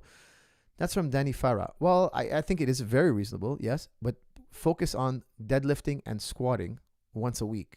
That'll help you bulk up, okay? So you need to counteract all the cardio you're doing. I would recommend implementing squatting. Squatting is the best way, but don't overdo it either. And if you add bands, stretch bands to the squatting, you'll even gain more size. So if your hypertrophy is your goal, consider squatting with bands. Okay, look up Louis Simmons' West Side Barbell Method. Okay, guys, I had so much fun. Amir Noor says, imagine crypto crash and Firas kids' whole life chores wasted. Amir, you know what? Maybe. But I'll tell you something. It will have taught them to be good boys and they'll have learned something. They'll have learned that the markets are not dependable. But I'll tell you something. I highly doubt it crashes. And don't forget, I diversify my crypto. I'm not put all your eggs in one basket type guy, but I do believe crypto is not going away. I really believe crypto is going to be here and my kids are going to have crypto in their future. And I don't think they're going to regret it, man. I honestly think about what smart contracts can do. It's just insane. They're building decentralized exchanges. You know what that means? Me and you could exchange money. I could borrow money from you and there's no third party. There's no fees from the third party. There's no bank. There's no referee. There's no government getting involved. I could put up $1 million of Bitcoin and borrow $500,000 from somebody out there who lend it to me. Do business via debt. Like right now, I have a debt. I'm working in debt. I don't even owe taxes. However, if I sold my Bitcoin, I'd have to pay taxes on that Bitcoin. So what they do is they put up their Bitcoin, they take a loan on that Bitcoin. Now that Bitcoin is a debt, actually you can put it against my taxes. I'll actually pay less taxes that year. Then I'll pay you back and take my Bitcoin back, and I'll do it again the next year when Bitcoin goes up, or the next 4-year cycle when Bitcoin goes up 10x. On average, Bitcoin has been going up, on average, 100% a year. More than that. It's actually more than that, okay? Think about what kind of asset that is. That's incredible. Put up your Bitcoin, borrow against it, do something, start a business, make money with that Bitcoin, pay it back. So imagine you had a working business. Okay, let's say you had a working business, whatever. You sell, I don't know. You sell, I don't know, give me something for sale. Let's say you sell a very intriguing pen. You have a pen that's really, it's a comfortable pen. You write with it. It's super comfortable. It writes upside down. It has all these features. People are buying that pen. And you work out how much it costs you to acquire a customer. With 50 cents of campaigning, I can get a customer to spend $5. So it costs me 50 cents to make $5. Well, you go find somebody who's going to throw money on your business. He's going to give you $100,000 to put in advertisement. Now you're going to make millions back, right? You're going to make 5 times back. Or more than that, depending on what your customer acquisition is. But now you could do it yourself. You don't need a partner. Take your crypto, put it up on a DEX, borrow the money, put the advertisement dollars on, turn on the advertisement machine, sell your pen, build your brand, pay back the loan because you know you're making money. You know how much it costs to get a customer. Pay back your loan, keep your crypto. Do it again the next year, the next time you have a good idea. There's just so many. That's just one way people are making money with crypto. There are so many possibilities because of smart contracts. Now, if you try to do that with the bank, you'd pay a lot of fees. And they want other things for collateral. They want your home for collateral. They want this and that. Like, of course, collateral, you could always lose it. You know, if your pens don't sell, you're in trouble. That's why you'd want to first you want a proof of concept, right? You know that people want these pens. You know that people are interested. You know that if you show X amount of people this ad, the conversion rate is X amount, okay? Which is, you know, I was showing my conversion rate for jujiclub.com and the return rate, people returning buyers, and the button pushers were freaking out. The button pushers were freaking out. They were like, oh my God, that's incredible. We've never seen a repeat customer level this much. Like, it was super high. And I don't know, like, customers are happy because my goal for every time I do business, my goal is give more for less. That's my goal. Give more for less. Give more for less. Let the guy be happy. He'll buy again. He'll leave you a review. Don't give the guy less for more because you'll never do business with that guy again. It's more ethical and it's better for business. I love the fact that when I show these button pushers my numbers, they freak out. They're like, holy you know how much money you should be? Like, they're so like, that's the hard part, building a brand and having a product people want. After that, it's advertisement and customer service. That's the easy part. Everybody can do customer service and advertisement. That's the inexpensive, easier part. The hard part is having a product that's unique, special, worth it. It has a competitive advantage in the market. And it could be so many things. You know, I see guys make money in so many different ways. It blows my mind. It blows my mind. Like, for instance, look at Jake Paul. And I'm starting to like Jake Paul more and more. Like, he's not my kind of guy, like the way he acts and all that. But the fact that he's trying to get fighters paid, I think that's noble. I do think that's noble. And I respect that of him. I respect that very much. Now, he says, look, you know, like, for instance, look, he says he made a lot of money boxing. I believe him. I have no doubt he made millions. But why? Is he the best boxer? No, he's not the best boxer. Guys who are much better boxers than him are not making anywhere near the amount of money he's making. However, he found a way, guys. He found a way to get people to buy. What's unique about him? Well, his ability to market a fight. Turns out people are not so interested about boxing skill. They want two personalities fighting. And he figured that out, and he showed the world that, look, you can make a lot more money doing it this way. And it's something we need to take note of. And when somebody disrupts the market like that, you got to ask yourself, what did he do? And it's pretty amazing. Now, for me personally, I could never do that. That's not my character. I'm not going to go and start acting the way he does to make money. I'd rather not than make the money. I'd rather find a different way. I think there's ways for guys like me to make money without behaving that way. But he found a way. And I don't think it's a great model for me or for many people out there. But for him, if that's who he is, if that's him being him, if that's his natural demeanor, well, I'm not here to judge him. Okay. So he found a way that works for him. Now, do people want to see him fight someone else? Yes. How do we know that? People are still tuning in on his videos. People watched him versus Woodley. I talked about it on the show. I said he's a real fighter. We should never doubt him. He beat Woodley fair and square. There's no doubt about it. The man's a real boxer, deserves that respect. No matter how he acts, you got to respect his skills. But look how he disrupted the market. He found a new way to make money in that market. And that's how I always try to see, like, you know, if you give people something they really enjoy, they'll pay again. They'll watch again. Now, sometimes it's a novelty. Like, for instance, how many Jake Paul fights are you guys really going to watch? I don't know. Honestly, I don't know. It might get old. Unless he has barn-burning type performances like he had in his last fight. Because his first fight, Woodley, tough to resell. The second fight, now you could sell Jake Paul's next fight. Yeah, because he did such a, you know, stunning finish. So that plays in the part of it too. Like if he has, let's say, 4 or 5 boring fights, it might be hard to sell the 5th fight. But because he had an exciting fight, if he keeps it up, man, the sky's the limit. Coach, you're an expert in several disciplines, but you talk mostly about BJJ. Do you prefer BJJ over the others, Muay Thai, boxing? That's from Zico. No, actually, I don't. You know, I'm torn between all the martial arts. I love them all. It's just I find myself talking about BJJ because I think people are most interested about BJJ.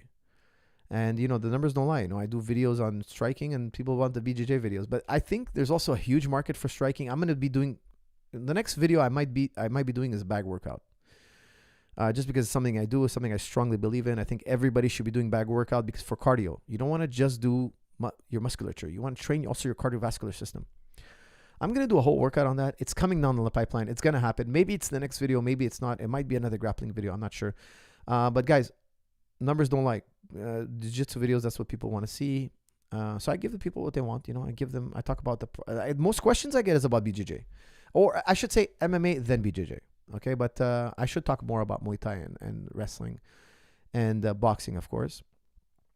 But it's I'm just really mostly replying to what you guys asked me to. Is all music haram, coach? That's a serious question from serious question. That's what he writes from Zubair. Zubair, you know, I'm a big follower of Ghazali. Ghazali says, look, if music is haram, somebody should tell that to the birds. You know, the singing birds. I forget how do you say it in English, but the singing birds, okay? No, music is not haram, he says. It's the type of music that you listen to that can be haram. You know, if it's talking about killing and murdering and I cut this guy's throat and I did this to him and I murdered the gangster raps, that's got to be haram. Like, I mean, you can't promote that, you know? And I always find, like, it's got such a lock on the youth's mind, you know? Like, a lot of these rappers are just actors, man. They're not real. Like some are, yes, but a lot of them are just fake, man. It's a vicious circle, right? You see these guys be successful talking in a gangster's way, then you start acting like that, but you're not a gangster, but you put up a front, and then you sell records and you're perpetuating the stereotype and people think that's cool, and it builds this whole culture of guys who don't really shoot each other but talk about it all the time. But unfortunately, some young kid takes it seriously and does the unthinkable. Hi, coach. You missed my super chat. When are we getting wrestling instructional? Thank you. That's from George Voss. George, I apologize for missing your super chat. I do my best to keep up with them. I will definitely be doing wrestling instructionals. That's going to be more on my my Jiu-Jitsu Club Live. I'm going to be doing a thing where I'm going to probably take I'm not sure if I'm going to do more than 100 people. I think I'm going to only take 100 people. You sign up basically and you see my weekly trainings in the gym, and there's a lot of wrestling in that. A lot of wrestling. Okay, so I do a lot of wrestling. I think wrestling is just as technical as Jiu-Jitsu. But that's going to be more on the side of the subscription model where you pay monthly and you get all this content every week. And I want to keep it a small bubble where we can have like phone calls where I sit down and talk to all the guys, because a lot of the affiliates in the future, I'm going to be opening up Tristars probably all over the world soon. You're going to have an affiliate program where you're doing the same lessons I'm doing in the gym, but you're doing them in your country, your province, your area. That's coming down the pipeline. And I'm only going to take guys who I think are fit to run an MMA gym. Okay, they have to have experience already. They have to be, among the top in their area. They're going to have to be, it's going to be scrutinized. It's going to be vetted. It's going to be checked. And the guy has to be good. I have to trust him with the name and the quality of training. And there's going to be a lot of stipulations for him to do that. And that's going to be a good option for me, because later on, if they do more shutdowns, I could just leave and go train in another gym for weeks or months. And anywhere there's a restriction, I could always fly, get on a plane and go somewhere and have a Tristar there. And that's the thinking, guys. That's the thinking. I'm going to build a curriculum worldwide. Coach, what's your opinion on Ryan Hall and why did he stop training with Tristar? That's from Alex McDonald. He hasn't stopped training at Tristar. He was actually been wanting to come down on a regular basis. You know, I love Ryan. Ryan's one of my dearest friends. But the border has been closed and the gym's always been closed. So it's been 2 years now. So I used to train 30, 40 professionals a year. Now I'm training a very small handful in Canada. I have to travel now. I'm traveling next week to the US to continue. But unfortunately, I've been cut off from the market because the border has been closed and the gym is always a day away from being shut down. We never know when our cowardly bubble boy of a prime minister, provincial prime minister, is ever going to push the panic button. Because like I was telling you guys earlier in this podcast, he's in a fight, but he's panicking. He's showing very spastic type behavior, let's just say. And look, he keeps closing the border. He's flying by the seat of his pants. Makes it hard for us to predict what's going to happen. So unfortunately, this has been the aftermath. All right, guys. Let's see. Did I miss another super chat? Amir Noor likes it bubble boy. Yes, Francois Legault is a bubble boy. He is officially a bubble boy. Why? Because he's too cowardly to have public debate. He's too cowardly, and he's insulting the Quebecois by telling us we're too dumb. He's saying he's going to have to shield us from conspiracy theories. Please, you numbskull. Canada, guys, if you don't know, we're a high IQ population. High IQ population. Average IQ, 99. Average IQ in the US, 98. 98, excuse me. Coughing. Sorry, I need a drink.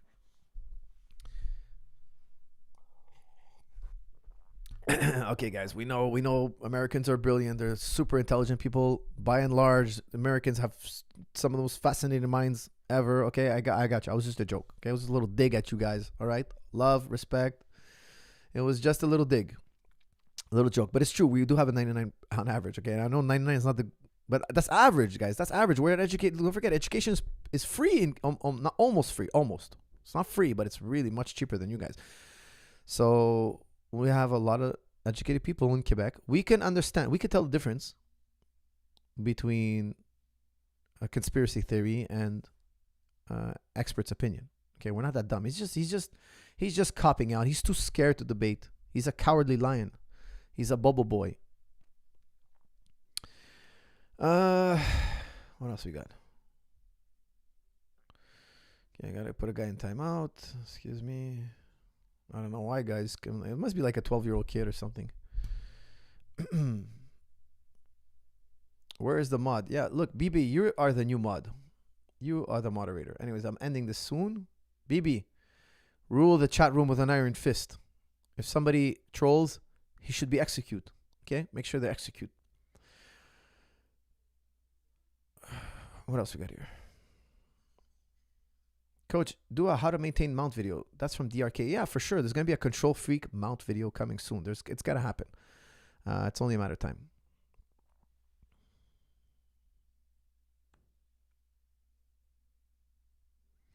Gordon Ryan versus Khabib in a grappling match. Well, Gordon Ryan is much bigger, but let's say pound for pound in a grappling match, of course it's going to be Ryan.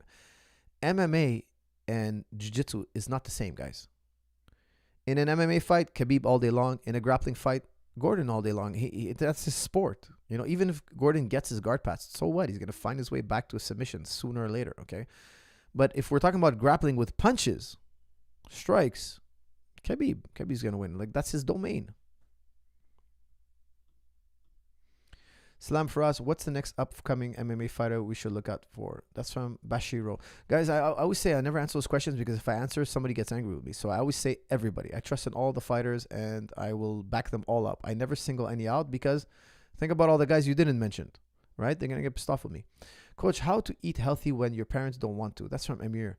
Amir, you know what? You got to buckle up your pants and you got to tell them, look, I refuse to eat this or that. And eventually, you gotta stand your ground, and eventually they're gonna fold. Salam, coach. I have a neck injury and cannot train BJJ. Please share an injury with you overcame. I'm feeling demotivated. That's from Atif. Atif, I had horrible neck injuries early on in my career, maybe like 3-4 months in. I had a horrible neck sprain. Like I couldn't move my neck well for like 2 months. Listen, I wish I knew what I knew now about supple leopard and all that. I didn't know back then. So I searched far and wide. I did a lot of reading, and I didn't wait for anybody to solve my problem. I really read up a lot about necks and how to heal them. And I went on all the forums and I did all the exercise and eventually found my way back. But I use that knowledge all the time now. Whenever I have a kink in my neck, I feel like I grew because I know how to take care of my neck. Okay, guys, I think I'm going to do one last more. And okay, I just had to kick somebody out real quick.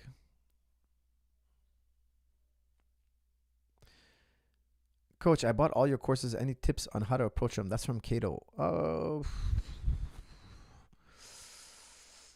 It's tough, tackle them one at a time, but and rewatch them as many times as you can, just to burn them in your memory. I like reviewing things in my mind a lot. So if I see something, I watch a lot of fighting. So if I see a move I really like, I revisualize it all day long, and I find that it just comes out naturally after.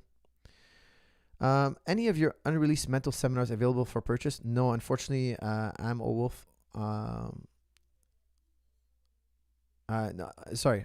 No, not yet. Not yet. But, in the next month or two, I should release it. Okay, I'm going to make a special effort for you. So I'm going to do it just for you. Now I'm making a mental note right now. I'm making a mnemonic. Get it done. Get it done for the guys. What else we got here? Coach, you missed my super chat. Let me see here. Guys, I'm going to end it up on a good question. Something fun. Let's see here. Did I miss one?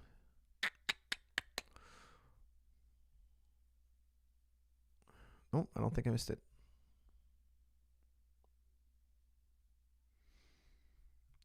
Mr. Wadadi says I missed a super chat. Unfortunately, I'm not seeing it. Okay, guys, let's finish off with a fun one and wrap this up. Coach, how do you motivate your fighter? Carrot or stick? That's from Floyd. Floyd, that's such a great question. I'm going to end on this one, guys. When your fighter does something, do you hit him with the stick, verbally abuse him, insult him, give him a ton lashing? Or should you lift him up, motivate him, tell him, look, he could do better. There's so much more in you. I like what John Wooden said. If you guys don't know, John Wooden is one of the greatest basketball coaches of all time.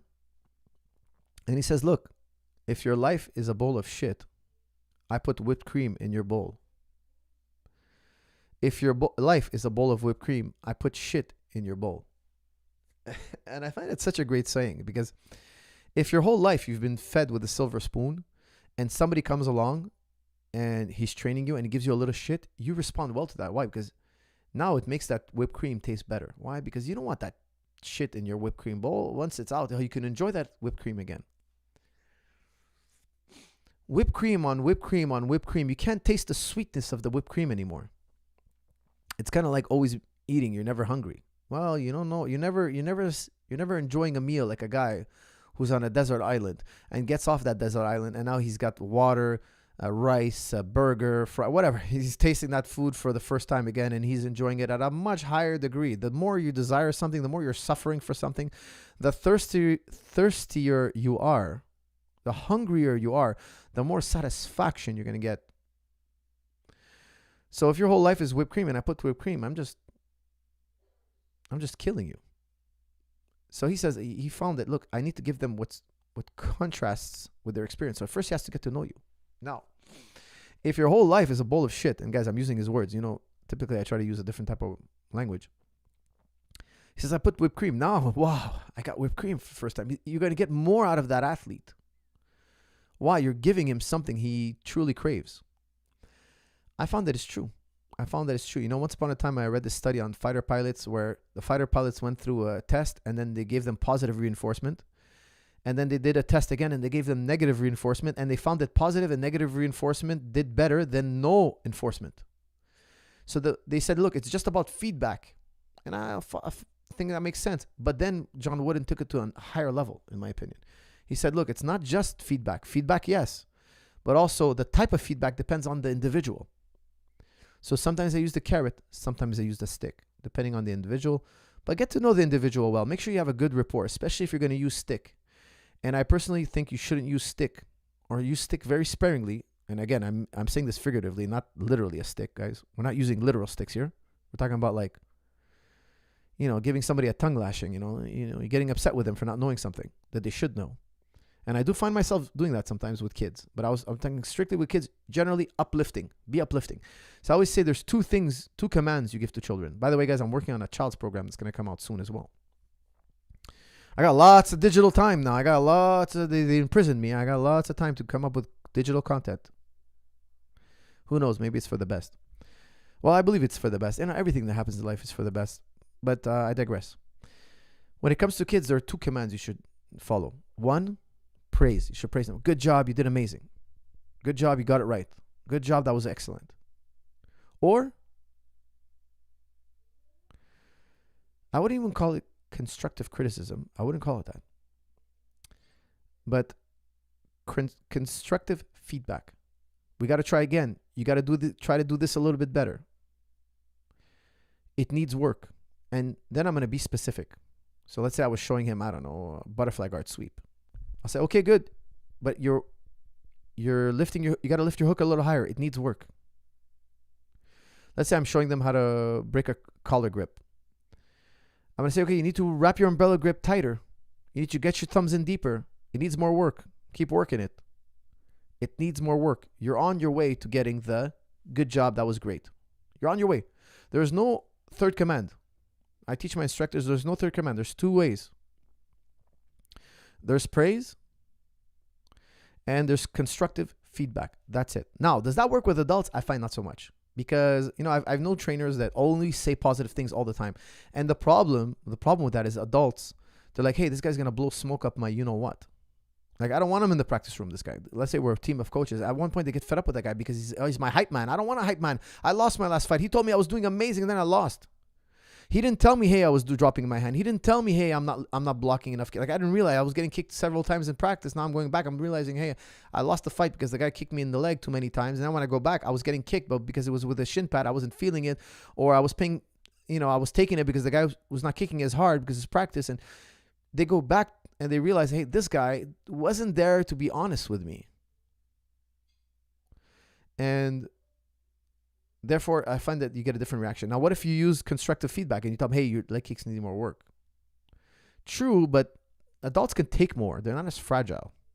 They're already confident, maybe even sometimes too confident. Whereas kids are getting to know where they stand in the world. So it's a different context. They're learning in a different context. So I've learned that also, that I find that, and I don't always live up to it. Okay, sometimes training kids can be really tough, really tough. But that's why I don't honestly, the only kids I train now are my kids and a few family members. But generally speaking, I'm building a really strong curriculum for kids. That's going to be, I think it's going to be the greatest curriculum in children's history. Like, I don't think anybody's ever done what I'm going to do. And I'll tell you guys, I have a headlock escape video for kids. Buy that video and teach your kids how to escape a headlock. Why? Because, and adults buy that video. Because if one day you fight a wrestler, he's going to headlock you. And two, kids always headlock each other. I don't care how many times you tell them, don't headlock. That's the first thing they do. It's intuitive. The head is there. Their heads are bigger than the rest of their body. It's just such a great grip. Your kids have to be expert headlock escapers. So that way you'll never have to teach it to them in the future. And plus, all headlock escapes are prerequisites to learn how to take the back in Jiu-Jitsu. So you're also teaching them how to take the back. Eventually, when you show them how to take the back later on in their career, it's going to be so easy because they already know headlock escape. It's kind of the same idea. So I really recommend, I did a whole video on headlock escapes just because I find like it's such a weakness in children's training. They don't know it. And it's funny because when I wrestled Devin Larat, the arm wrestling world champion, first thing he did was put me in headlock. He has a judo background. I'm telling you, if I don't know my headlock escapes, he would have tapped me. I'm telling you, he was so strong. He would have crushed my chest bone. I actually ended up sweeping him from headlock position. But I find that's never really happens with jiu-jitsu guys. You can go with a world-class jiu-jitsu guy. You'll never need a headlock escape. He's not going to grab you in headlock. It's rare. It does happen though, but very rarely. But the day you meet a Greco guy or a wrestling guy or a freestyle wrestler or like a catch wrestler, like great example is Dean Lister versus, I'm forgetting his name, forgive me. Former UFC champion. Anyways, he won with headlock and Metamoris. Stunning win. Why am I forgetting his name? I know him so well. Forgive me. But you meet a catch wrestler. That's what they do. You don't know if you're used to wrestling jiu-jitsu guys. This guy's not a jiu-jitsu guy. You know, I got one guy in the gym. He comes from a wrestling background. He's got a super powerful headlock. Super. He throws people with headlock all the time. National level type wrestler. And every time he does it with me, I'm happy. I'm super happy he's going to do it. And if he does it on me, I'm going to take his back. I'm going to get on. It's a freebie. It's a free takedown for me. However, you got to know. You got to know your headlock escapes. Okay, guys, with that said, please do check out Zahabi's favorite triangles. Check out the link in the description. Click it. It'll take you straight to jujiclub.com. And the promo code will already be in. Get a $20 off on promo code Triangle20 using promo code Triangle20 or click the link. And guys, I promise you, it will change your triangle game forever, no matter what level you're operating at. Guys, thank you so much for tuning in, and I'll see you all in the next episode.